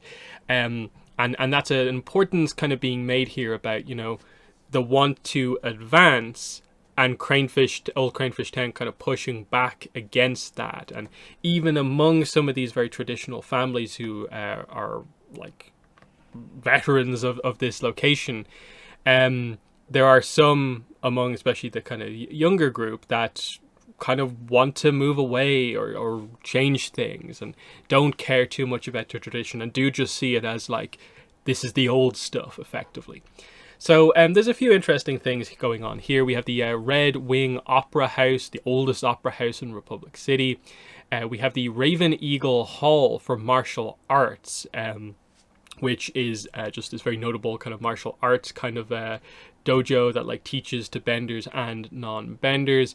And again, they go into the details here about sort of these families, these kind of very traditional families who have lived here for generations, and there's little kind of, each of them kind of controls in a way one aspect of kind of the town, where they're more involved in this aspect of things, others are involved more in this aspect of things. It's an interesting one where like you can see how this one in particular was kind of all constructed overall. So, you know, the tradition is the kind of big thing, and I think with this one we probably have to go with the characters kind of first. So yeah, we have the Li family, that's Li. There's a quote here: everyone knows the Lees, and the Lees know everyone. So this is the largest and oldest family in Cranefish Town. They own the Red Wing Opera House and many other properties, and they have a larger combined wealth than any other family in the district. The people are wary of asking them for help because everyone knows even a small favor from a Li comes at a cost. So that's the kind of whole idea here. Even though they're super wealthy, the family grapples with the pressure to sell their extensive property portfolio to investors. While some families have a single elder, the Lees have an entire council. So really getting across that there's all these characters like Li Jun, Li Yakin, that all have different kind of views on things, where like I think one of the plot hooks is about, I think, Yakin wanting to very much sell all of her stuff and in a way kind of like move on. She doesn't so much care about the tradition, and there being opposition from kind of like other members of the family here. And yeah, Li Yakin gets a specific focus as a Li looking to modernize Old Cranefish Town. She's always dreamed of escaping the district, but buried the dream when her mother Li Jun made it clear that she'd have to pay her dues working at the opera house if she wanted to inherit this. And the mother passes away, so she claims her inheritance, and now she's ready to, you know, sell everything and kind of actually get the life that she truly wanted. So an interesting idea there. Then we have the Chen family, a family who owns and runs the Northern Springs sauna, of course. And I think there's a little bit of an interesting one here, where I think this is the one where they describe it as, yeah, the establishment was founded by a couple, one a waterbender and the other a firebender, who used their combined bending and the natural springs of the area to create a luxurious underground sauna, which seems like a really interesting kind of and somewhat romantic kind of like origin story there, fitting for like Republic City and the kind of mixing of the nations and stuff like that. So yeah, they're pillars of Old Cranefish Town, the Chen family, but they are hiding a terrible secret. No one attending the numerous meetings of elders at the sauna knows that the old Chens are being forced to sell the spring sauna. The would-be buyer is keeping their identity secret and operating through proxies, lawyers, and minions. The true buyer is Morale, the franchisor of Best Ramen. Morale, always acting anonymously, wants the sauna for its location and makes no guarantees it will stay a sauna. So here you can see that kind of advancement of, like, you know, moving away from tradition kind of coming into play here, or of basically getting rid of a traditional sauna that's been there for a very long time to just put in the next iteration of best ramen, basically, and that being a bit of a problem. But is it something that kind of has to happen? Is people above them going to kind of force this through? That's sort of the idea here. We have this character, Kitsu Uwir, who is the head of the Raven Eagle Martial Arts Hall. And yeah, this place hosts the greatest martial arts masters from all over the 4 nations. Kitsu is the owner, the last surviving member of the founding family. And the basic idea of this one, he's being harangued by the Lees and Chens to use his family's contracts to help the town resist outsider interest and purchasing power. He just notes that it's not his job to do that. It doesn't help that the group of wayward students have formed something close to a makeshift triad to deal with outsiders intimidating locals, calling themselves the Cranefish Irregulars. So he's not convinced that modernization of the district is a bad thing as long as it's done respectfully. So it seems like a bit of a neutral kind of a voice in this, and kind of maybe more on his own compared to some of the other families, which seems to have a lot of them kind of working with each other. So interesting stuff. And then you have Morale, who of course is the person behind Best Ramen and wants the what's it, the spa again, is it? The Northern Springs Sauna wants that to be the new kind of location here, and so putting pressure on this for the advancement. And the plot hooks for here are basically one of them is about the want by the Lees to introduce a thing called the Old Cranefish Town Preservation Association in response to what Yakin is trying to do in selling everything. So they want to actually create this preservation thing so that can't actually happen. And again, the inner conflict of this family, whereas the other plot hook is about the Cranefish Irregulars, who are trying to, of course, protect the place from advancement, but they've basically become a pseudo-triad in the process, and that's a bit of a problem. So, not the most in-depth one, because, of course, this is a situation where, we wouldn't really know many of the characters on this side of things, but it's nice to get the exploration, even if it's not the super kind of most heavily kind of focused idea here. So some interesting stuff here. And then, of course, there's stuff that I'm maybe glancing over, skimming past a little bit here. I definitely would recommend you guys read this stuff yourself to get the absolute full details. It's already, I think, going to be a very long video just because of how much detail there is. Whereas there's probably, in a way, contained in this Republic City section more information than all of the previous RPG information together, just because, for instance, say the Aang era in the first Republic City book, in the first RPG book, you could skim through most of that and not get anything out of it because there was no new content outside of a 1 or 2 tiny little tidbits and maybe 2 or 3 new characters introduced. But in each section here, you are being introduced to 2 or 3 different locations we've never heard about before, potentially 2 or 3, 4 characters or groups of people, families that we didn't know about before. Very, very interesting stuff. So the next district is Harmony Park. So you get a sense for that one here. You can see this is the place with the tower. I don't believe this is really an area we get to see a ton of. This is the area that is described as being the more kind of lavish, kind of high up kind of area where this is where it has all the kind of trendy shops. It's got a bit of an entertainment district going on here where this is where you go to be seen with the right people, basically. So there's theaters, clubs, other entertainment venues here. So that's the kind of whole idea here. There's kind of wealth, beauty, art is kind of the theme of this area. And then, of course, there's, as ever, some kind of political scheming going on a little bit in the background here to achieve power within this area. So important locations. We have the Upper Ring Club, which is a swanky club with live music. It's named after, of course, the Upper Ring of Ba Sing Se, so it's an elite, prestigious club where you have to be pretty high up to get in. But there is a secret entrance, and through this secret entrance, a lot of times high up triads interact with kind of local politicians, and deals get done here. So a lot happens here. You can make a lot of connections in this club. That's the kind of whole idea here.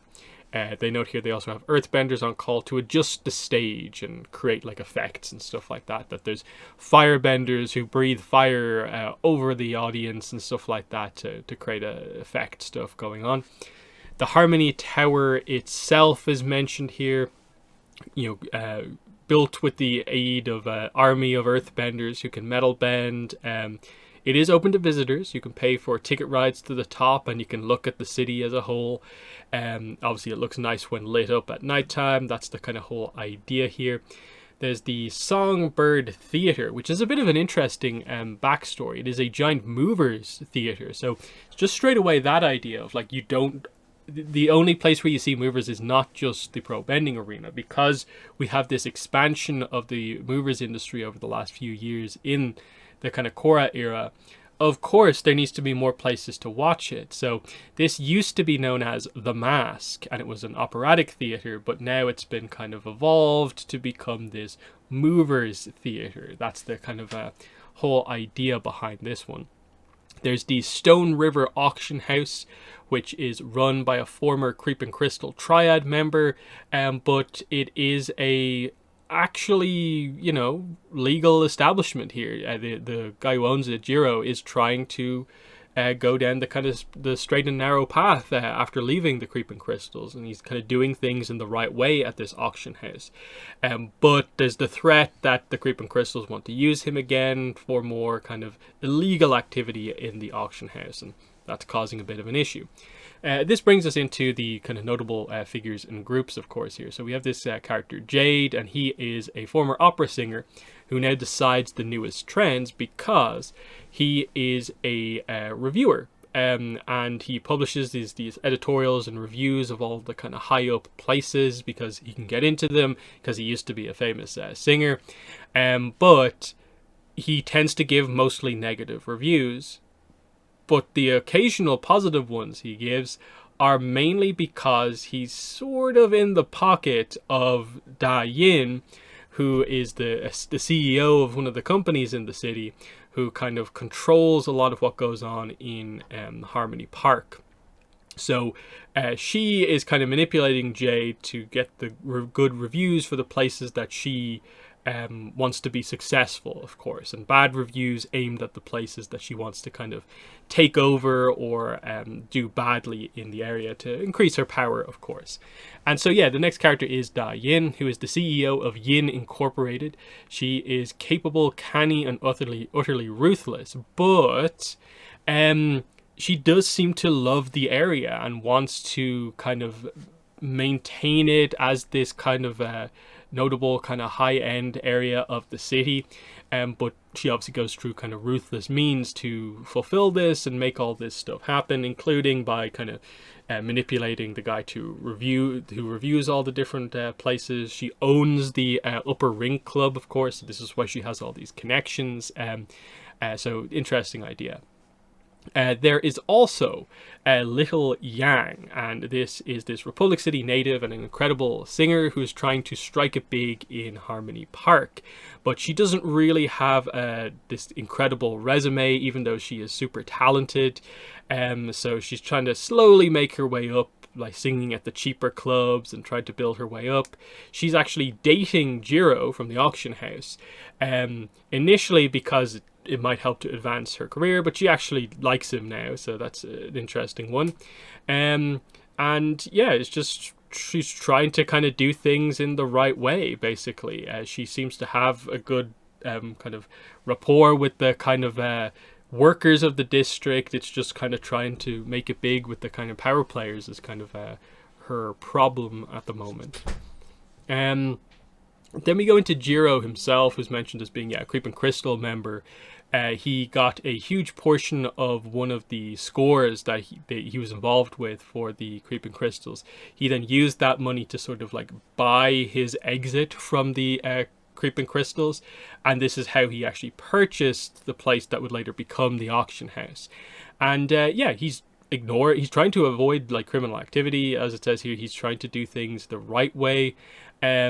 But Jargala wants to basically use the auction house as a way to sort of turn like kind of illegally obtained items into more like legitimate business effectively by using the auction house in this way. And this is creating a bit of a problem of like he doesn't want to get back into that line of work, but Jargala is sort of like forcing his hand. Old Dampa is not a super important character, but it's just a little bit of a backstory here. A famous kind of like pickpocket in the district. Used to be this kind of just woman, but she seemed to have given over the sort of like the disguise effectively of Old Dampa to these three kids, Ko, Tal, and Pin, who each occasionally dress up as Old Dampa to do pickpocketing, and it allows them to do this interesting thing where like Old Dampa's out there, but the other two are also pickpockets and, you know, getting stuff done. The plot hooks for this area is a legal auction. So again, the whole idea of, you know, this is how the Creeping Crystals hope to get a new kind of line of money, basically through doing things here, selling stuff that they got after the Earth Empire attack to make them legitimate. But this is causing a bit of a problem here. Jiro doesn't want to be involved. What's he going to do?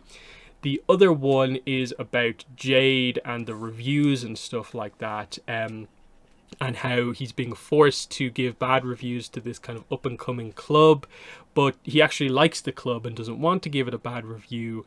And, you know, what's he going to do? He doesn't like that he's kind of being now manipulated in this way. So that's the kind of whole idea here, and that brings the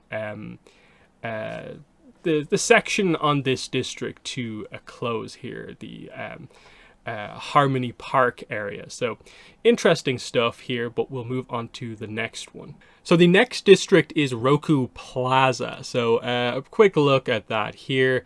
This is obviously more of the kind of education history district, where we have Republic City University as the main location here, and the character focus here is also kind of based around a lot around the university of like the dean of the university is an important character.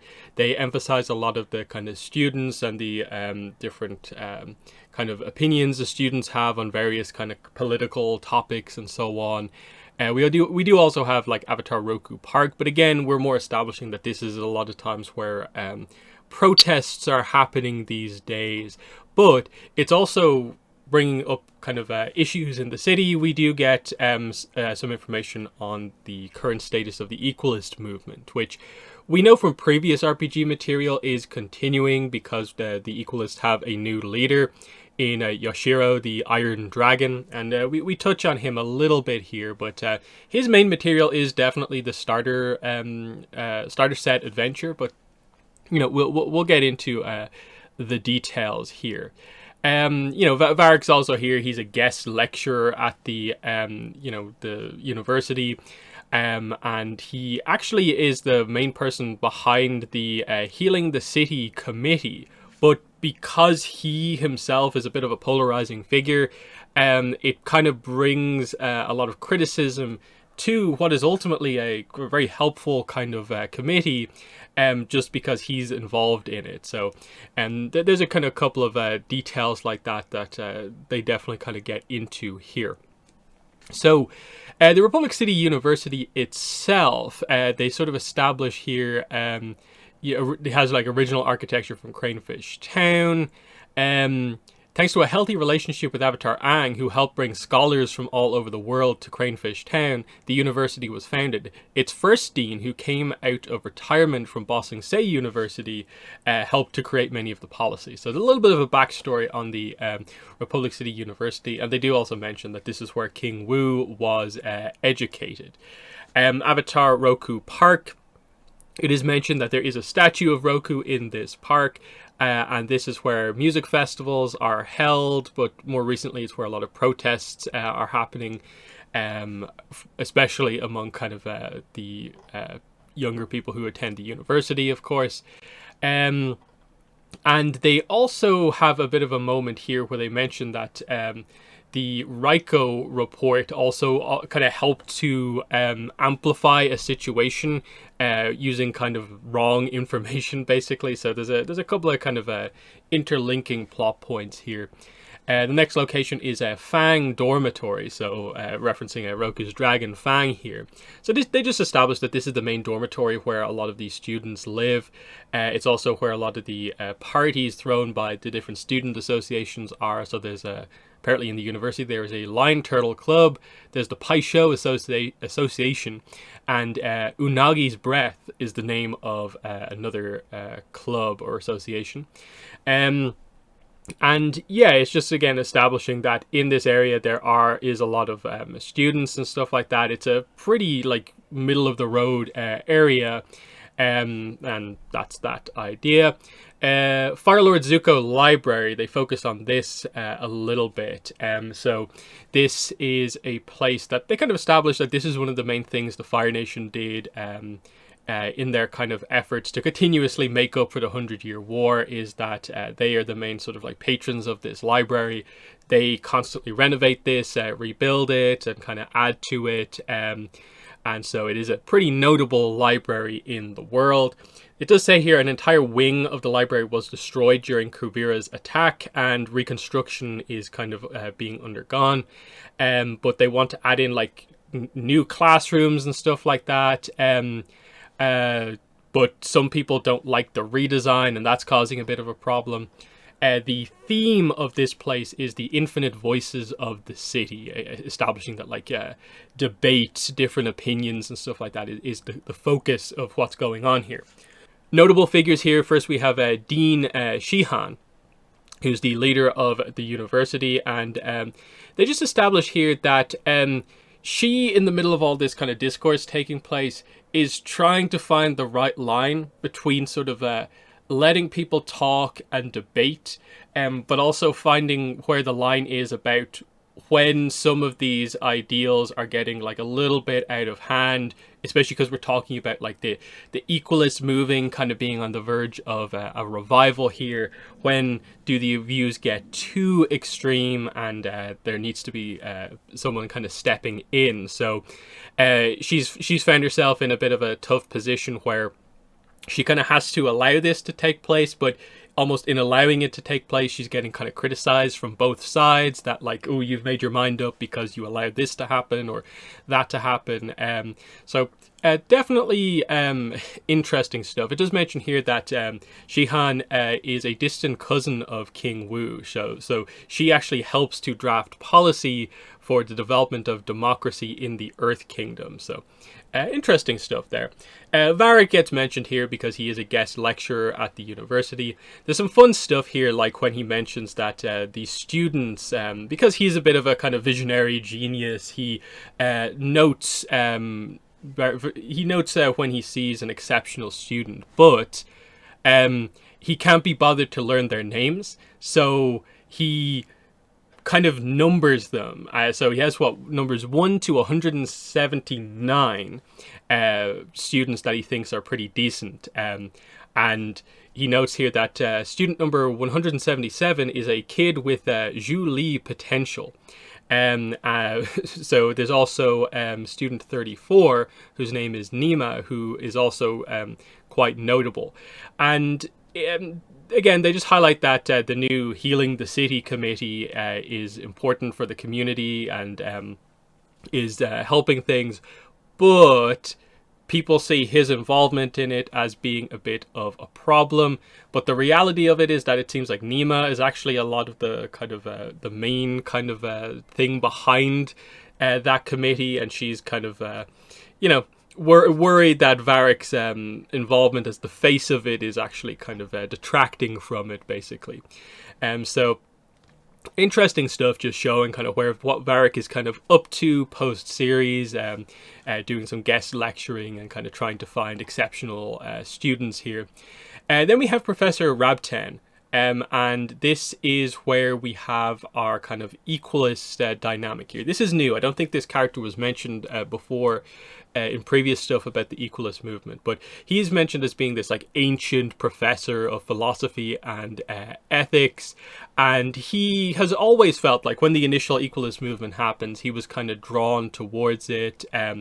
But he's almost even more drawn towards it because of the new leader, Yoshiro the Iron Dragon, because initially Yoshiro was more focused in a way on the philosophy, the ethics of the equalist movement, and not trying to do things through violence, but more recently Yoshiro has leaned in that direction, and Rabten doesn't quite like that, but he's kind of more involved in the equalist movement than he was before, and is really kind of advocating for, you know, students who support the equalist movement to be vocal about what they feel. So again, this is highlighting the rise of the kind of equalist kind of philosophy on the kind of campus of the university a little bit here. So, you know, he's old, and it's a price he's willing to pay to bring the movement back. So interesting. You sort of wonder going forward, will they ever tell stories like this, or is this just a tiny little slight resurgence of the movement, but that we won't really address it? There is a student named Yichen who is just described as being the kind of most vocal critic of Varric, and he's kind of a bit of a kind of rebel when it comes to really being in opposition to a lot of what's happening here. Nima gets a little bit of a focus here, where she is the you know, student organizer trying to help the community out here. But again, like I said, Varric is still the face of the movement to the outside world, and that means Nima is left infuriated by the anonymous threats they've been receiving, mainly aimed towards Varric's involvement in the whole thing. Then we have the plot hook. So again, there are two plot hooks for this district. The first one is the other side debates. This is about kind of Dean Shihan and her kind of want for open discussion and dialogue about these things, and the debate over, especially with the equalist stuff, like how much should be allowed. And so they've been kind of heating up a little bit, these debates, and now there's a big one coming up where more members of the equalist revival party will be in attendance, and because they've been kind of told in a way by like Rabten to be more vocal, they're almost waiting for something to happen and the equalist movement to cause that, especially with like Yoshiro kind of on the rise in the background. So the question is like, will these debates eventually erupt into violence or not, is the question. Then with regards to the library and the destroyed wing, and obviously that implies there's a lot of books that have been destroyed, it's mentioned here that there is a university student named Seba, C-E-B-A, and she has an eidetic memory.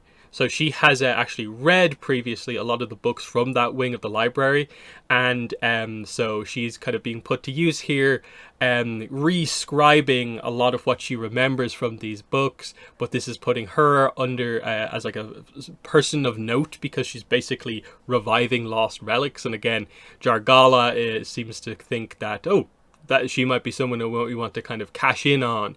Similarly, Samnang, the businessman, also might be interested in her to try and get her knowledge and make a profit from what she has. But yeah, that is the Roku Plaza district. Okay, so the next district is the Spirit Wilds, of course. This is very notable. Now, it is interesting, like I said before, that they don't particularly go into details on the spirits themselves. This is very much the Spirit Wilds in terms of the area within Republic City. They allude to some stuff of like, you know, you can go into the spirit world through the portal, but they don't really give you any details about like what to do kind of once you're in there, and they kind of are very much like, yeah, don't really involve the spirits too much. So that is definitely being saved for the spirit world book. But as you can see here, the main locations here are the Republic City Spirit Portal, the Spirit Shrine. So it's very much like it's a pretty basic location here, because a lot of it is wilds, of course. But there is some very interesting stuff going on here, because the theme here is all about kind of spiritual harmony and balance, effectively, between humans and spirits, because the Spirit Wilds is more suitable a location for spirits to inhabit. this is a place where a lot of spirits tend to be, but a lot of people lived in this part of the city and continue to live here. And of course, the Air Nation control this area now in the aftermath of turf wars. So there's a need to, of course, control entry in and out of the spirit portal, and try to help people like learn and understand and kind of get them used to all of this stuff here. So there's a lot of learning going on here as we deal with the most kind of complicated, one of the more complicated dynamics in the world, that like for the most part, because of where the north and south spirit portals are, you don't really need to worry about like controlling them too much, but this one's right in the middle of a big city in the world, so it needs to be explored here, of course. So yeah, it just recaps a lot of the idea of like, yeah, Zhu Li Moon gave them the area around the spirit portal because they are best suited to deal with the dynamic here. We see that what has kind of happened with the people there is that a harmony has roughly managed to be achieved. It's not perfect, but it's also not like wildly chaotic. The people who live there have managed to adapt to like, okay, there's a lot of vines around, but you know, you live with them. The air nomads have figured out that like, oh, if we can carefully build houses sort of like around that like exist in the environment, we can create kind of more housing for people, and people can actually live here in this part of the city once again. So you know, stuff is happening here. Compromises need to be made here. They established that humans had to learn not to antagonize spirit vines and spirits when they found them annoying, and the spirits had to become accustomed to living in close proximity to so many people. So, you know, the kind of the annoyance on both sides of the dynamic here, of course. So it's slow and challenging, but there's a commitment from a lot of people here to make this happen, obviously. But it is noted that some people do see this area as just a means for opportunity. Samnang, of course, wants spirit vine technology, and here's a source of spirit vines, of course. Also, some people even want to maybe scavenge pieces of the mecha giant that are in the wilds. But others, like Kanti, see the spirit portal and the spirit world itself as a new frontier worth exploring and exploiting. So some interesting characters here. The first location here is, of course, the spirit portal itself, which we know exactly kind of what it is, but it is noted that there are like some reasonably powerful spirits, like the very notable dragon eel spirit, who we've been dealing with quite a lot in like the comics and towards the end of Korra, the show. And yeah, the air nomads are in control of this. They have the spirit shrine here, and it is mentioned here that there's been like warnings put out there that the air nomads typically advise people not to mess with the portal. Don't go in there unless you are absolutely prepared, and like the air nomads are there to sort of assist you. Korra has made like public announcements that, hey, this is a place that is meant for sort of like balance, prosperity. It's a beautiful place. It is not to be exploited. That's not the whole aim of this. So they're doing everything to make it clear that, look, this is staying basically the way it is. This is the way it has to work. And so, yeah, the air nomads are giving people kind of tours around the area of the spirit wilds. And then for certain people who really want to explore, there seems to be a sense that you can do a pilgrimage with the air nomads into the spirit world, I suppose, if the right people are there. The spirit shrine itself is mentioned that it's like the Air Nation's gateway to the spirit portal. It's like basically an entrance into the spirit wild area, and it's just their kind of way of kind of keeping track of people who come in and out, and they can better keep track and organize what's going on here. But it's kind of become a bit of a community center as well. You know, there's the shrine's daily chai and chat is an hour-long chance for them to see and possibly interact with spirits. So it's kind of viewed as a little bit of a kind of almost learning center in a way for people who actually are curious about spirits in general. Then we have the meditation tree, which is an enormous meditation tree. It's one of the most spiritually active plants this side of the spirit portal. It sprung up startlingly quickly after the surrounding area was leveled during the portal's creation. And so it kind of vibrates in tune with the spirit portal. And obviously the implication seems to be that this is maybe a kind of secondary banyan tree on the verge of happening type thing. It's noted here that the Genora is known to lead exercises near the tree each dawn. While the movements are airbending techniques, the calisthenics themselves don't involve bending, allowing visitors and spirit wild human residents to take part. Sometimes curious spirits investigate and try out the movements. Kai and Milo have a running bet as to whether the Dragon Eel spirit will exercise with them before the end of the year. I don't feel it will happen, but I do feel the Dragon Eel spirit is maybe a kind of character who will be like involved in things again, so there's maybe a chance to turn things around. Then there is the location Coombe Tower. So this is Wanyang Coombe's tower. Again, he was the one who ultimately had to give up some of his land around the portal to the air nomads. And so this tower that's there, what's happened is that they initially thought that this would go completely unused, but now that people are beginning to like inhabit the spirit wilds again, they're using the tower as like kind of a makeshift homes. Like it's just kind of like completely engulfed in vines, but people are kind of making homes out of it. So it's just kind of noted that because it's such a notable landmark here, it is becoming a bit of a kind of a unique kind of community here of the people who live in the tower. So interesting stuff. Then we get into the characters. So Kanti, who I mentioned before, is a former executive determined to explore the spirit world in an airship. So the idea with her is that she's a former executive of Varric Global Industries.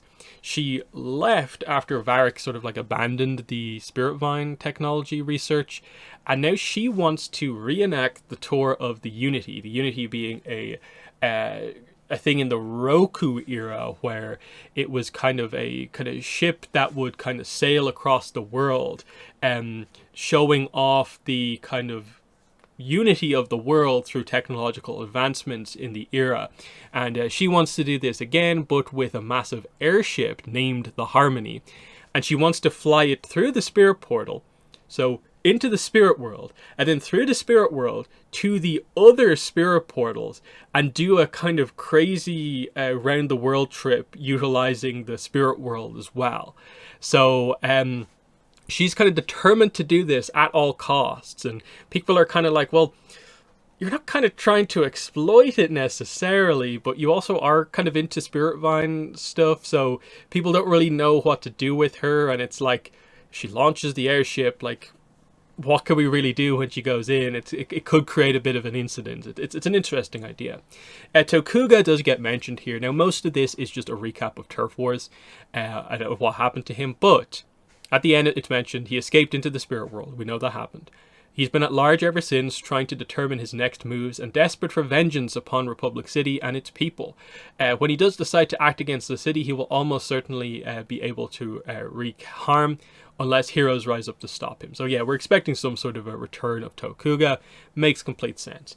The Dragon Eel Spirit gets a kind of a character focus here. So a fiercely protective leader of spirits who defends the spirit portal. So obviously this is the spirit who refused to help Korra during book 4, and there's been conflict in like Turf Wars and so on. So yeah, we just get the idea that this spirit lives in the spirit world, but does spend a lot of time in the spirit wilds, trying to make sense of human civilization. It's described as being one of the strongest spirits in the area, who will respond to anything that happens in or around the portal and spirit world. His reputation for fiercely defending his fellow spirits has made him easily identifiable to humans in the area. Oddly, Avatar Korra still has problems seeing eye to eye with the Dragon Eel Spirit, although the spirit's at least willing to hear her out. And it's described that, like, in your game, if you can manage to kind of bridge the relationship between Korra and the spirit, it could be a really interesting thing going forward. So that's kind of interesting.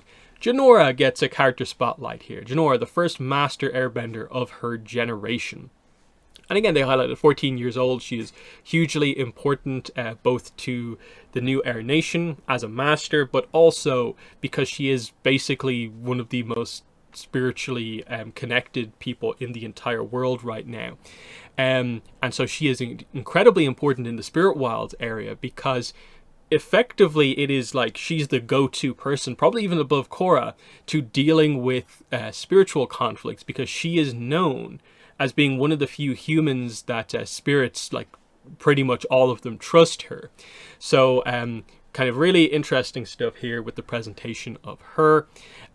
She of course does the exercises at the meditation tree, and you know, it says here, you know, there were people around her are worried that one of these days she'll work herself sick. And we sort of saw some of that in her story in Patterns in Time, which I think is the best story in that book. We sort of see that this pressure, in a way, she puts on herself to do so much work did get to her there, and she just has to kind of pace herself a little bit here. But anyway, she hopes to take a break soon, and also it's mentioned here that and reminds them that her ability to see good in others helped reform her partner, Kai. She is such a voice for change, coexistence, and positivity that many have come to depend on her while looking to the future of Republic City. So Jinora very much high standing here, presenting like a big future for the character, of course, which is great to see. Kai also gets some focus here. Most of this is his story that we know about already. But we see here, Kai is fully at home with his newfound airbending family, and he'll do anything to keep them safe, especially his girlfriend, Jinora. So far, Tenzin's kept Kai from crossing any lines, referring to like his tendency to do things not maybe in the typical air nomad way, but you know, not necessarily legal ways, but he wants to get stuff done, basically, is the idea here. The plot hooks that we have for this district are: 1, finding housing everywhere and anywhere. This is just building off the kind of whole Coombe Tower thing, that there's people trying to kind of further investigate and kind of do stuff in the spirit wilds. It's getting across the idea that there's like a group of people who are going in there with like mech suits that have like chainsaws on them and trying to like rip vines down to find other places to live. But the actual real solution seems to be the air nomads way of sort of like building almost like around the vines, so that like the stuff is built into the environment rather than like tearing the environment apart to get to the underlying structures. It's mentioned here that like Kai is kind of sabotaging their efforts before anyone else like more important gets involved, but we'll see what happens there. And then the next one here is the vengeance of Tokuga. So it's mentioned here that now, more than anything, Tokuga wants vengeance on everyone who put him in his current place. He wants to destroy the Dragon Eel Spirit, and he wants to destroy the Air Nation, Avatar Korra, and all of her allies. Especially, like, I actually like that, like, he has this kind of vendetta against the Spirit for spirit morphing him. And that would be, I think, an interesting plot to deal with, that, like, he seeks a way to, like, destroy the Spirit. And it's certainly, if they ever focused on that plot, an interesting idea. Like Korra like saving the Dragon Eel Spirit from Tokuga is certainly a way to fix that relationship potentially. That would be kind of a pretty notable moment here. So and so like the idea here is, you know, he can go back and forth in the spirit world through the portal. He's going to cause havoc wherever he goes. He might sabotage the air nomads and stuff like that. And he's kind of waiting for his big moment to strike is effectively the idea with him. But yeah, I think Tokuga is an interesting character going forward, even if maybe Turf Wars is not the most amazing kind of story we ever got. But that is the Spirit Wild section. The next district is Green Meadows. So let's take a look at this here. This is basically the kind of factory district. That seems to be the main kind of idea here. There is a lot of factories. This is where most of the factory workers live. And the whole kind of theme of a lot of what's explored here is basically kind of about like workers' rights here, and the idea of, are the factory workers going to create a union, or are a lot of the factory owners and other stuff going to stop that union from forming? And that is the core kind of conflict of what's going on here. Of course, they also highlight that the factories are very much needed to help the city as it sort of like rebuilds after everything that's happened. So it's a very kind of complicated situation overall. And there's a few interesting things at the start that, like, kind of the whole Green Meadows things, you know, and that like you know, true locals in Republic City know to make the trip down the Green Meadow Way for the crunchiest fermented garlic and pickled peppers, the aromas of which call to mind winter stews of childhood. This reputation has earned the district its unofficial name, Pickle Town. Despite the district's strong folk roots and artisanal skill, Pickle Town is an industrial area at its heart overall. And yeah, it gets into the whole idea of the kind of worker union being the main kind of thing going on here, but that there are some smaller businesses that are here that aren't that are kind of more independent. So some interesting stuff in this one. And the first important location is the Green Meadow Towers, which is a swath of tenement buildings akin to a small village, and this is where most of the factory workers live here. It is pretty much a full-on kind of community to itself here. Like it says, it's a village just by itself. This tower of people, there's like an entire culture effectively to itself just in this kind of small area effectively. And then we also have the area that's called the Whale Dolphin Dining Hall. Serves delicious food for all at all times of the day. So this is basically like the entire reason why I think this whole factory district seems to operate as well as it does, is that this is what is it? It is the largest single room in the Green Meadows district. It is just one giant dining hall. But the whole idea here is that when a worker enters, all they have to do is register their name and workplace, and then themselves and their entire family can eat here for free and basically eat as much as they want. So that's a kind of pretty good kind of perk here, and it is described that like the food is actually really good. A lot of the other places you can eat in this district aren't very good because it's either expensive or unhealthy. So this is a pretty kind of notable area here, and it's the whole kind of reason I suppose the factory district can thrive to any sort of degree. So interesting idea there.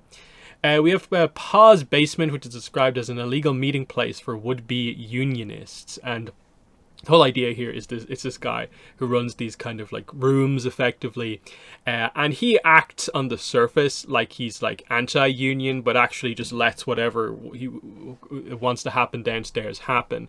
And he kind of actually supports it ultimately. Next place is Foggy Willow Pickles. This is another kind of small business basically, and the kind of owner here is just kind of again trying to fight the kind of good fight here, looking for allies to help her fight the corporations who own the factories that are throwing multiple legal roadblocks in the way. So that's the kind of whole idea here. Again, we'll get the introduction to some of these characters a little bit later on. The theme of this district is the products of industry overall. So notable figures and groups. The first character here is Karuko, who is a metal bending union buster. Bit of a backstory to this character. They grew up to two parents who worked in the district. When Karuko snuck into the factory to see their parents work, they were injured when a pile of poorly secured metal poles fell on top of them.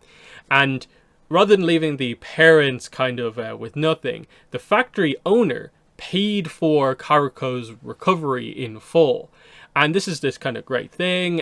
But as Karuko has kind of grown up here, we see that they have developed this kind of approach that is, they believe everything the factory owners say, that they know best. They saved me when I was younger, and so that's why they are kind of anti-union here and actually are a union buster. They are a metal bender as well, and there's a little bit of a setup here of you might be able to convince this character to kind of kind of see things differently overall. They're not described as being like a kind of thug necessarily, but there are some tough choices ahead, seems to be the main idea here. Then we have Hu Yin, who is the founder of the Green Meadows Union. So it's actually someone pretty young here, kind of trying to organize this. And of course, this organization is getting some support, but ultimately a lot of backlash from the factory owners and stuff like that. And they seem to be working together to kind of stop any strike action or anything like that from happening. And so it's a very kind of tough thing to actually get going. But it's getting serious enough to the point where it feels like nothing is getting done.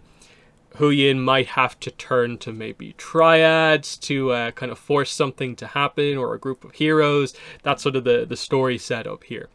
Next character is Li Jun, and she is a factory owner who owns the Emerald Stoneworks and a few other facilities.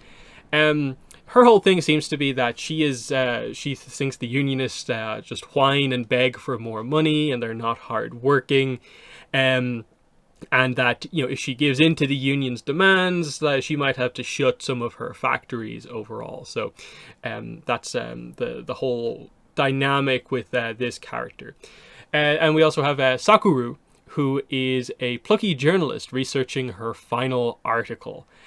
So what the basic idea here is that she is kind of taken up work effectively in a factory, trying to make this her big final story of, showing that there is honestly a lack of care about safety within the factories. There's inequality going on here.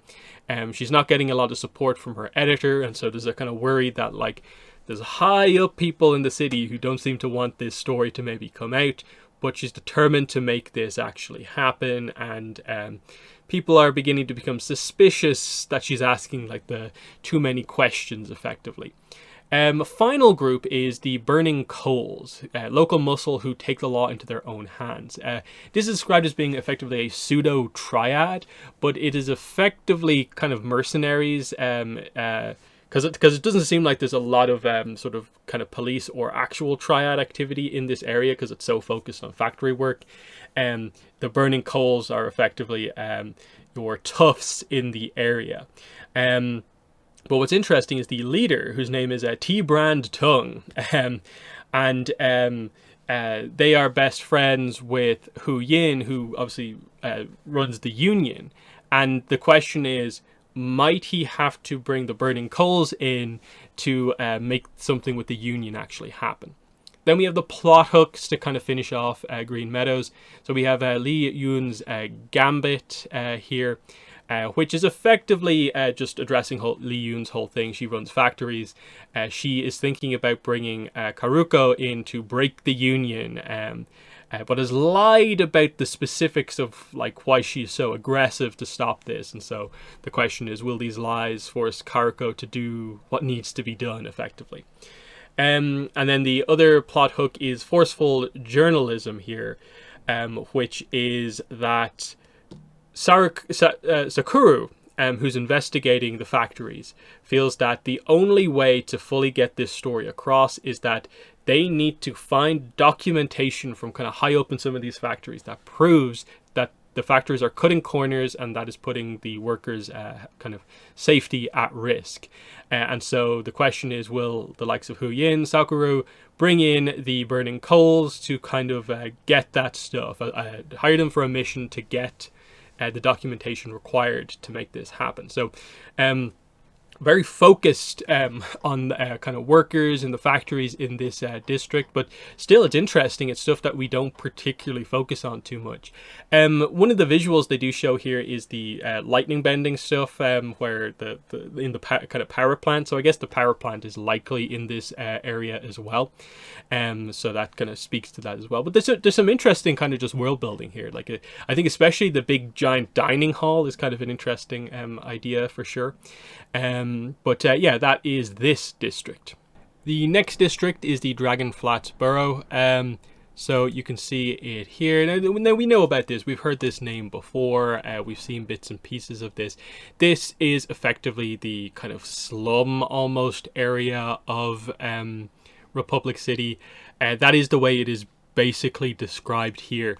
Now, right at the start, it's interesting here, we do actually get a bit of a kind of backstory on kind of like how it ended up this way. It's described initially as being affordable housing development until a flood happened. And you know, there's not enough people to kind of hold back the waves. It became a slum, and effectively what has kind of happened since is that it's been this kind of weird cycle of like the triads kind of move in, and then in a way because of that there's not as much funding going into this area, so the kind of triads have taken up, and because this is an area they do effectively control in its entirety, they kind of support the area, and you know, it's the place they live in. They have to support it to a certain degree, and because of that, there's much less official support going in, and things just kind of keep getting worse and worse in the sense that it gets pushed more and more towards the triads own this area of the city. So this is where a lot of the turf wars effectively kind of happen, but it's also where a lot of the least well-off people in Republic City kind of live. But it is described that like this kind of, despite that, this is a place that has a kind of deep sense of community to it. That this is where like it is extraordinarily diverse here. People from all different backgrounds, you know, immigrants, refugees from across the world, and as well as that, like because in a way a lot of the people kind of have to rely on the triads, there's been like a little bit of a sense of this is the other side of the triads, of like, yes, they're kind of doing this for their own gain, but they have allowed at least aspects of the Dragon Flats to kind of thrive, because even though they make money through crime, they do put some of that, depending on the specific triad, money goes back into the Dragon Flats. So it's an interesting kind of point here. It is noted President Moon and Mayor Ailani want to fund more money into it, but it becomes more and more of a bigger potential money drain. So it almost feels like you can't sign that money off as going to the Dragon Flats in a way until you deal with some of the other underlying problems. So it kind of just feels like it's set to just be the triad area of the city for the next long time, basically. So, important locations. We get the Ba Mi Tang Dumplings. This is the new headquarters of the Terra Triad. And there's a bit of a story surrounding the Terra Triad here, because we of course know in terms of the history of the Terra Triad that they seem to be a bigger thing in the past, because this is the whole thing that Su Yin got caught up in.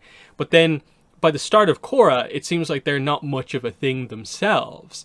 And now they're kind of on the rise a little bit, but there's a big conflict between the two kind of Earth-focused triads, the Terra Triad and also the Creeping Crystal Triad, whereas they kind of established that in the past, the Terra Triad was the main Earth Triad, and the Creeping Crystals were also almost like a small kind of subsidiary under them. But now it's kind of almost flipped, where the Creeping Crystals are kind of the more well-organized kind of operation here under Jargala, whereas the Terra Triads are kind of just trying to get things back on track. But we know a little bit about the Terra Triads from the adventure that was as part of like the core book and the Wan Chi Tong Adventure Guide, where they cover some of this stuff and their connection to business, which we'll get into here. So yeah, they just established that this is not where their initial headquarters was. They lost control over the really good seafood place with the famous crispy squid balls, and now they took up this place, which previously was known for having like terrible food, but they have a new chef on board now. But this place used to be just known as a general place where like criminals in general could come to kind of trade information, but now the Terra Triad have taken over it.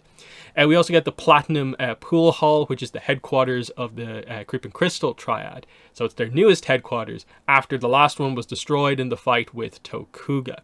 Oldest pool hall in town. We get the mention of Sikuak, who is a new bartender from the Northern Water Tribe, who is also described as doubling as a medic, which is kind of interesting. So again, a lot of these triads, they're not incredibly picky. They will have people from different nations, especially in a city like Republic City. It doesn't. I don't know, have we seen too many triads that are super specific? I don't think we have many examples of them being like incredibly strict about who they let in. They just want the most talented, skilled people possible, basically. So yeah, this is where Jargala's command center here, and she kind of wonders, like, are we drawing too much attention here? But it's doing quite well for them. Next area is interesting. Dragonflat's Reform School. So it's a reform school for the worst students in Republic City. Now, initially this is described here as just being a pet project of local socialite Ruo Ling. More or less as an elaborate tax dodge where Ruo hoped to gain a lot of acclaim here by, you know, doing this incredible thing, like creating this reform school for people and stuff like that. But the reality of it is not much effort was really put into this. It was just meant to be a thing where, like, on a shoestring budget, it makes Ro look good. But local teacher Akana, Akanah, agreed to work with Ro Ling to build and govern the school. And Akana actually cares about, you know, what's going on. She actually tries to get in the best teachers possible and make something of this. And it seems like she's managed to make something like that happen. And those teachers are now the backbone of what is a surprisingly strong academic experience, one that has helped many students find new opportunities. So, interesting. Definitely something where, like, people managing to thrive here. It does mention here that, like, many of the reform schools faculty members were ostracized or exiled from other academies, not out of incompetence, but because they protested poor conditions. And it seems to be kind of a general idea of that maybe represents both the faculty members, but also maybe the students as well, not getting their chance, but here is a chance for them to shine. Then we get an interesting area, Kaya's Free Clinic, a free clinic and neutral ground in the district. So this is one of the things we learned about Kaya here. She gets a little bit of a character focus in just a second. When she's in the city, the waterbending master Kaya runs a free clinic out of a converted tenement in the middle of Dragon Flats. The clinic provides physical and mental health care, preventative to emergency, to a neighborhood that most needs it and can least afford it. Like most public services in the flats, it's overcrowded and understaffed, and it runs on a shoestring budget. The clinic is considered neutral ground by triads and unofficially by the police. Combat and arrests are strictly forbidden by consensus of all forces involved. Damage to the clinic would harm countless innocents and remove a vital resource that keeps the flats functional. However, to someone who is truly desperate, or someone outside the strict code of honor to which the triads adhere, the clinic is vulnerable. An assassin could find plenty of valuable triad members inside, easy to kidnap or dispatch. Kaya is one of the Republic City's best healers, but the free clinic will always generate more work than she can take on. The clinic is always hiring staff, whether they're security, healers, or community outreach workers. When Kaya isn't around, the clinic is run by her chipper assistant and second in command, Mako, a waterbender healer who can be quite effective at laying down the law within the clinic if she's pushed too far. And the theme of this district, the Dragon Flats, is the costs and fruits of compromise. And that is the compromise of the people sort of accept their kind of lot in life, and they gain a little bit, but kind of lose a little bit by kind of having the triads kind of be the ones who kind of support them, where the triads maybe like care a little bit more about the area because they control it, but you're also dealing with like gangsters and thugs, and there's kind of like pros and cons in a way, and they highlight the compromise of the area. But I like that the Kaya's clinic is just a complete, like, we all agree, we don't mess with this place, because if anyone needs medical attention, like, everyone needs medical attention, basically. Notable figures and groups. The Creep and Crystal Triad. So yeah, they used to be small fish, but now they are, you know, much better. They're actually doing better than the Terra Triad, of course, mainly due to Jargala Omo's leadership, of course. So that's a very notable kind of like thing, and I suppose the history of the triads here. And again, the Creep and Crystals are an example of like one of these triads who is trying to kind of build up the area, and again, they hope to get something out of it. It's not just like altruism. They want to see a return on their investment, but for them to benefit, they feel that the place where they're headquartered also needs to benefit. So, and we know Jargala is a little bit more reasonable than a lot of the other kind of triad members that we've seen. Speaking of which, Jargala is the next character of focus, and there's some interesting stuff about her here. So she says she'll be the first one to tell you crime is in her blood. Omo family tradition traces their ancestry to Kyoshi era Dao Fei. They weren't always at the top of the heap, but they always survived, no matter what kind of dirty deal they had to make. So yeah, she's a good earthbender, good strategist, and she, deals in fear effectively, and good strategy. So yeah, things are doing well under her. But interestingly, this is a nice one. She wants to diversify the ranks of her soldiers, especially recruiting new airbenders in Dragon Flats, so that she doesn't the ones that are around, so that they don't lose them to the Air Nation or potentially the Terra Triad. So that's an interesting concept that we kind of really haven't seen explored too much. Like, the RPG has presented a few interesting new airbenders, but I'm interested to see how they kind of go about characterizing and utilizing just like airbenders who don't necessarily want to go down the obvious, like, join the air nomads path. And triad airbenders is a very interesting concept. Next character of note is Steely Ning, who is the head of the Terra Triad. Now, we knew this from before. Again, there's the Water and Mist adventure from the initial kind of releases where we learned about this. But yeah, she is big, strong, tough, talented at metal bending, hence the name Steely Ning. The whole dynamic here is, of course, there's a secret connection to the San Ho Consortium, of course, and he wants to spread his influence around. Of course, this is part of like the whole kind of Varric kind of backstory thing. And the idea is that she is sort of seen as being strong but not particularly intelligent, whereas Sanho is the intelligence behind the whole operation. But she kind of wants something more out of this. So a little bit of a sense of, like, the Terra Triad is being kind of manipulated almost like from above. So they're not in maybe the most ideal position, but they've got themselves back up to a reasonable spot, which is quite interesting. Next, we have Zin, who is the community organizer in the flats, and it's just described that he is the sage of the Dragon Flats in a way. He's a mentor figure, an organizer in general, so a very well-known kind of person here who, someone to get involved with if you want to be connected in this kind of area. Then we get Kaya, master waterbender and healer. So I'll read out her whole thing here, because I know people like to know about the I know people like to know if there's anything new about the kind of already known characters. So Kaya is the daughter of the waterbending master Katara and her husband Avatar Aang. Katara broke boundaries as the first woman known to modern history to receive formal training as master of both waterbending combat and waterbending medicine. Her daughter Kaya was part of the first generation of young waterbenders to learn both disciplines side by side. Kaya then traveled the world as a healer before returning to Republic City to support her younger brother Tenzin and Avatar Korra. She now divides her time between the free clinic in Dragon Flats and her ancestral home in the south. Kaya grew up frustrated that the world saw her as just a waterbender and not another child of air nomad heritage. Yes, she is an expert waterbender, and she gladly accepted the traditions of her culture and culture of her mother. But she has always felt an affinity with air nomad culture. Her father thought Tenzin about air nomad culture far more than he thought either her or her brother, Bumi. But she did internalize some of his lessons about philosophy, meditation, and balance, holding them close to her heart for her whole life. Now, as the Air Nation's growth strains its leadership's time and energy, Kaya has stepped up to help teach those same lessons her father taught her, both at the Air Temple, at Air Temple Island and out of her Dragon Flats-based clinic.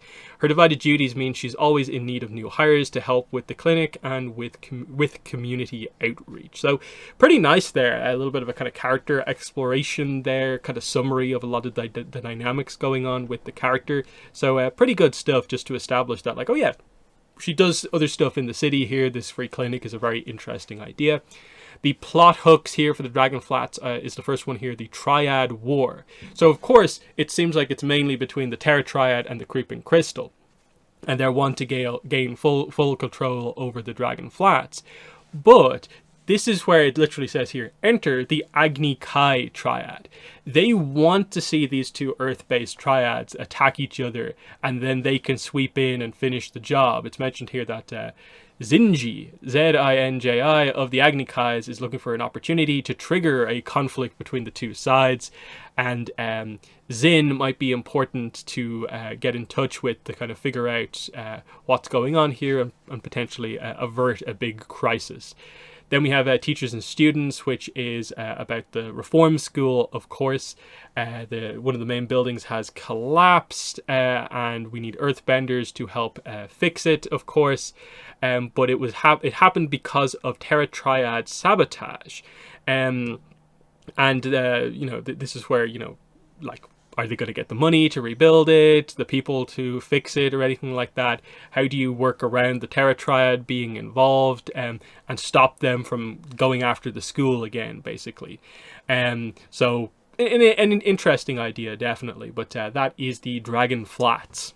And now for the last district, the kind of unofficial district here, the Underground. So this is kind of new, but it relates to already established kind of areas, of course. We've seen a couple of underground kind of situations in Korra, but the main focus that really turns it into a district is that the tunnels that Wu had the Badgermoles make in Book 4 towards the end, they have kind of connected the stuff together a little bit. So a older area that's underground called the Warrens has been kind of connected to the newer tunnels, and now it's a much bigger area, and so you know, it's all a little bit more kind of heavily connected and more of a notable area now. That's the sort of idea of the underground, including Tin Town, which is very, very cool. Now, they don't quite make the connection of just like, is this like the Gamu area? But I think they're trying to get across that it is effectively that. It's just not the case that Gamu like is the kind of person who runs it. But I think they're kind of alluding to that sort of thing, because they do establish here that Tin Town relocated once the tunnels were made to a more kind of efficient kind of location. But yeah, some very interesting stuff here. There are 2 lengthy tunnels dug by the Badgermoles at the behest of King Wu during Kuvira's attacks. There's various offshoot tunnels connecting to older ruins of the city, which are the Warrens. And most people in the city don't know anything about the underground, really, apart from maybe a little bit. But it's very mysterious. It keeps to itself and is basically kind of separate and kind of isolated to a certain extent from the rest of the city. It's got its own history, its own culture, and for the most part, it seems like the police and most people don't even want to interact with it. They just kind of let them get on with things, which is very interesting. So yeah, it has values of communal living, interdependency, and innovation in the face of hard times. There's even an unofficial mayor who is Yulan, a respected waterbender, who's the mayor of Tin Town, of course. And yeah, there's even offshoots of the tunnels made by earthbenders where criminals conduct illicit business, including a firebender criminal called Akemi, who we'll get into talking about later on. There's a triad down here called the Badgermole Triad. Now, it doesn't seem to be too much of a super official triad in that it is mostly made up of sort of like kids, effectively, as we'll get into. And so there's a bit of a conflict between Akemi and the Badgermole Triads. But their main thing is that they want to run underground tunnel racing with cars and saddlemobiles and stuff like that down here, which is what the whole adventure that's part of the Republic City book is about. Again, I won't be covering that in this video. I'll do a separate video on the adventure. But we cover little bits of the context surrounding it here in this section, of course. And then, of course, there's also, they're underground, so the roots effectively of the spirit vines are down here, and it's noted that there's kind of some interesting stuff going on here with the spirit vine roots specifically, that there's something different about them, as we'll get into. So the first key location is Tin Town, a close-knit community of outcasts. So yeah, patchwork community of Republic City's forgotten. They recycle trash down here, of course, and use whatever structures that they can. You know, especially they have more people now because more people have joined them down here after what happened with all the devastation in the city with the mecha giant and stuff like that. All the previous kind of books, events, effectively. All kinds of folks coexist in scrappy harmony, allowing everyone else to live as they choose. So there's rules down here. What is it? The 3 rules that are a point of pride are: share food and water, don't ask about someone's past, and look out for each other. And so there's a big sense of kind of community down here. They even have the words "all outcasts welcome" on the kind of entrance into Tin Town. And it did relocate after the Badgermole tunnels were created down here.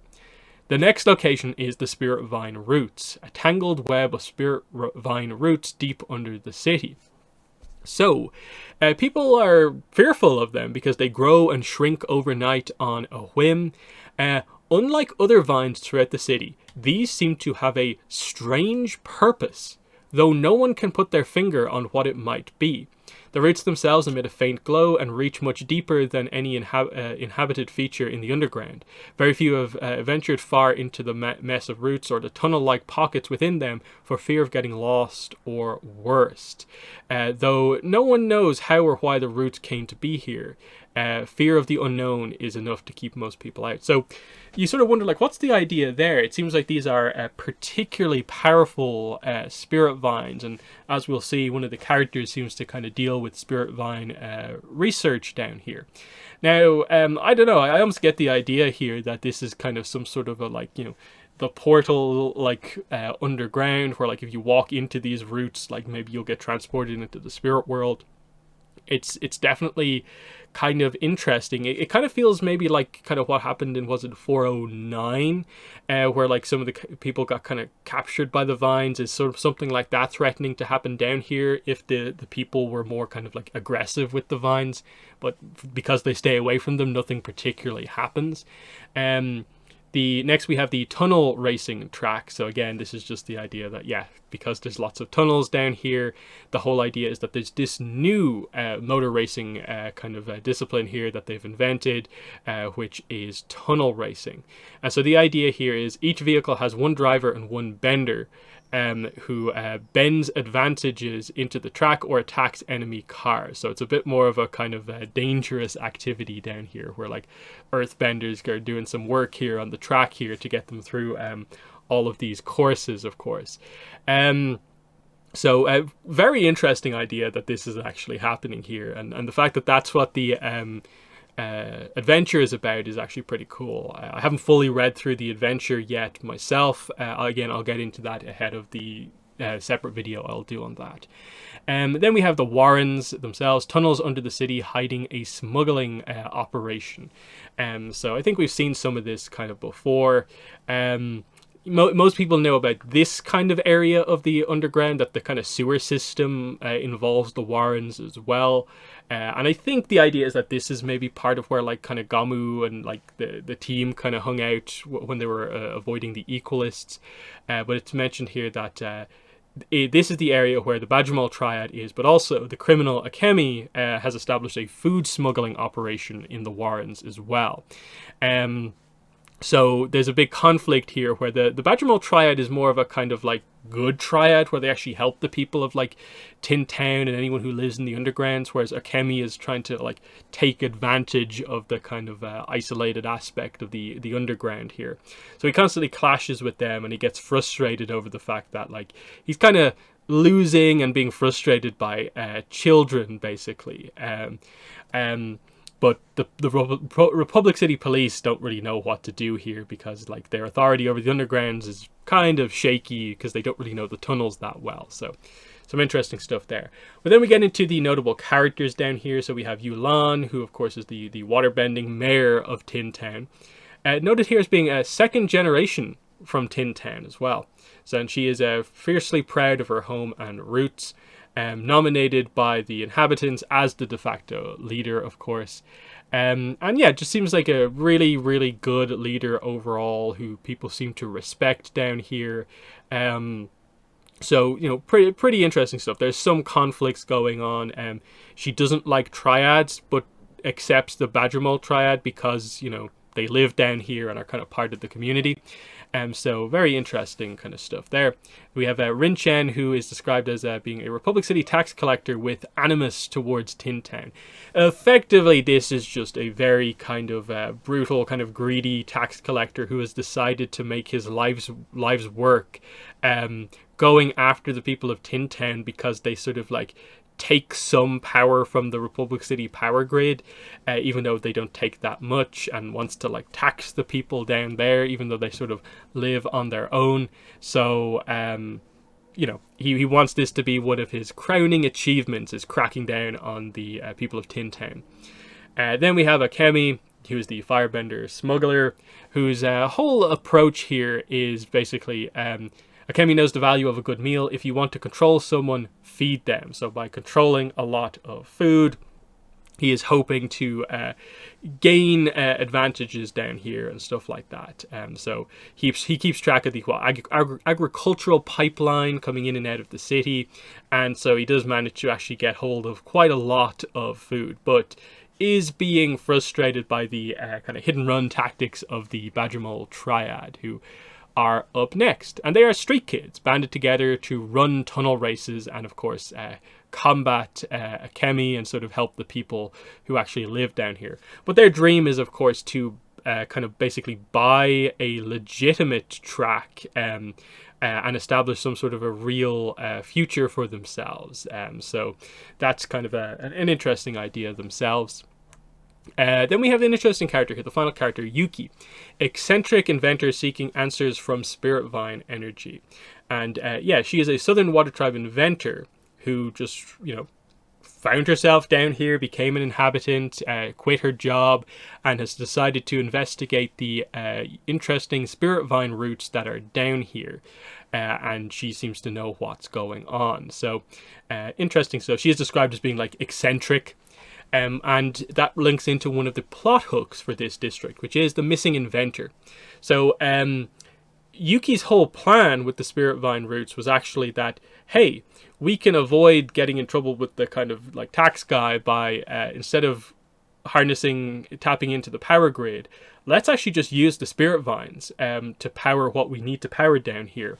And we should be able to do that. So she decided to kind of explore deeper than anyone else had, but hasn't been seen in over 2 weeks. And no one knows where to kind of look for her. They're all fearful of the deep Spirit Vine roots, and no one knows what particularly to do. And everyone's kind of wondering, like, do we try and maybe bring the kind of Air Nation in for help? But they might shut down the experiments. What's going on here is the sort of question, the mystery of Yuki's disappearance. Then we have, on the other side of things, we have this story is more focused on Tin Town. Yeah, we have Yue, who is a soft-spoken doctor who moved to Tin Town a little while ago. He is he's a maker of prosthetics because he has one himself and he'll give them to other people. So kind of important to have a doctor down here, of course. And so it seems like everything's great, but Yue is not who he seems to be. In reality, he is a spy for Pakuk, the vice president of Cabbage Corp. Behind the backs, Pakuk hired Yue to sabotage Tin Town's infrastructure, stage natural disasters, and induce a mass exodus, because the company, Cabbage Corp, basically wants to build a fabrication base in the underground and focus on building, what is it? Is it mechs here? Yeah, mech fabrication base underground. That's what they want to do here. So this seems to be kind of what they've settled on, is like, maybe we can get more into mech building for Cabbage Corp. But what's interesting is that Yue's past is as a former equalist who directly served Amon. He lost his arm during his terrorist past. And so, yeah, the Pakuk got this guy out of prison, and that's why he's doing this work for the company here. So it's definitely an interesting one. you know, he's not trying to like kill people underground here in that way, but like he is still doing the work to try and scare people out, basically. So the question is, like, will he be found out effectively? So that does bring the discussion on the different districts to a close. Now, the remaining sections of the book are basically the kind of mechanics for the kind of newer stuff that is introduced in the Korra era, kind of in the chapter called, let me open this up, The Way of the Future. So you can see Varric and Zhu Li there, Platypus Bear, of course. The Way of the Future, Chapter 3. So we get the idea of, like, it goes into more detail on pro bending, vehicles, and mecha here. Now, it gets a little bit more detailed on sort of how these mechanics work in the game, the actual RPG game for this. And then they cover a few interesting ideas of just, like, hey, like, what can we use pro bending in other eras? And they just kind of covered the idea of, which is the usual approach the RPG takes, which is never a outright no, but it's like, think of working it into the era a little bit more, in that, like, there are some vehicles in other eras, but, you know, make them fit to the era. You know, mechas aren't really a thing in other eras, but maybe there might be some sort of crazy prototype one. You know, that sort of idea. And then, yeah, with pro bending, it does give a little bit of detail here, but, like, it is rather vague. Like, it attempts to give, like, a little bit of a, like, history on pro bending, but it just effectively says, you know, here, it's fairly fuzzy, which is, we didn't create one, effectively. Seems to be the more kind of basic idea. Otherwise, I think everything else that is presented here is effectively kind of what we know, and it all seems a little bit kind of vague and general. So we all know the rules of pro bending. They kind of cover that here, and there's nothing particularly new here that we don't already know. But it is organized quite nicely, actually. On this page, you can see here, waterbenders color blue. The source where they get their element from is here. Duration of attacks, headshot allowed, yes or no. Forbidden techniques. You know, it's an interesting enough kind of approach here. But again, I actually want to mention this again. Yeah, what about airbenders? So yeah, it's currently, like, it's not, but it's trying to be introduced effectively. So it makes sense for the era, kind of what's going on there. Otherwise, it doesn't particularly explain a lot of kind of, like, the detail kind of stuff. Like, it gives you, of course, quite a detailed explanation of how to do it within the game, but not much else in particular. Again, it just gives you, I think, the basic stuff on, say, like, teams. So you can see here modern teams that are active in Republic City. But the fact that it even includes the Fire Ferrets as apparently an active team. Now, admittedly, they're doing the exhibition match as part of the kind of airbending introduction is an interesting one. But otherwise, I think these are mostly teams that we kind of knew about from before. Like, from even almost, like, before the show aired, we got the rules of pro bending. They do cover a little bit of things, like, apparently, like, here's a little bit of a ranking system almost to highlight a kind of greater scale of things, of just, like, neighborhood level pro bending, citywide, regional, national, global, that sort of thing. It's a little bit interesting. I think they similarly during one point kind of mentioned, like, the idea of like, is there pro bending in the other nations if you set your story, like, specifically in a different nation? And they more or less get across the idea, like, people are interested, but there's maybe not necessarily always a structure for pro bending in some of the other nations, which aren't as kind of dual or kind of, like, multi kind of nation focused like Republic City is. So it's still something that ultimately is focused in Republic City overall. History of vehicles we kind of get here, and again, it's the pretty obvious stuff of just, like, the technology was pioneered during the 100-Year War, kind of primarily. Some of the bigger early businesses like Hiroshi Sato and stuff like that kind of improved things and stuff like that, and we get to basically the Korra era here. So they don't attempt to go into, like, a massive amount of detail here, just covering some of the specifics of, like, you know, this is the kind of basic idea here. Again, different vehicles that you can have, you know, ocean liners, tankers, like little stuff that we've seen in the various episodes and so on. They even cover like, you know, who should own a vehicle and stuff like that. That whole sort of idea. They do cover some stuff on like, you know, they get to a bit of a street racing kind of idea here. We get to see a few more of the like vehicle mechanics for like how it works in the game. I'm not going to focus on that like too much. Also, how to execute chases as part of the game as well. So they cover some details there on mechanics surrounding chases as well. Techniques associated with combat in vehicles and stuff like that. There's even a whole like example stuff. You can design your own vehicle, modify a vehicle, it mentions here. You might even buy your own vehicle. There's a kind of fun stuff here, like you can see here, they highlight that kind of hot rod car here. Establish like different special kind of things you can have on your vehicle. Also some example vehicles here. Race car, snow track, standard automobile, speedboat, motorcycle, armored automobile. So these are all kind of stuff that we've kind of seen overall. And then we get into the section on mecha overall. So as you'd expect, this is a much more recent technology, and they very much kind of frame it in that way, without too much kind of else kind of going on here. Again, there are some details kind of covered here of just they established the idea that like, okay, there's different chassis types of like, there's the tank, there's the suit style, there's the hummingbird style, different qualities you can have if you want to get super technical into it, different like attachments you can have on it, like projectile claw, electromagnet, chainsaw, stuff like that. So there's some detail here. It's not like that it's just completely skipped over, but this is very much more for people playing the game, that it has all of this stuff here. So I think that's pretty much everything here. Yeah, and then we just get into the next chapter, which is the playbooks, and I think that pretty much brings things to a close. So yeah, just some final thoughts here is that like I think it's good. Like I was worried in a way, because they didn't preview many pages, that the section covering Republic City might just be like 10 pages, and it would just be really brief. There wouldn't be too much to it. But no, instead, like we get a solid like 60 plus pages of content, most of which is new.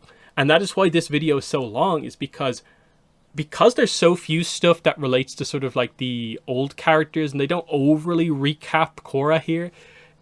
It focuses in on fleshing out the city in ways that we didn't really know about before. And so there's a sort of density of information here that like I wasn't quite expecting them to go into. But it is definitely good if you want to know more about Republic City and stuff like that. And I think certainly in maybe like a Korra rewatch, you might be able to notice the different areas a little bit more.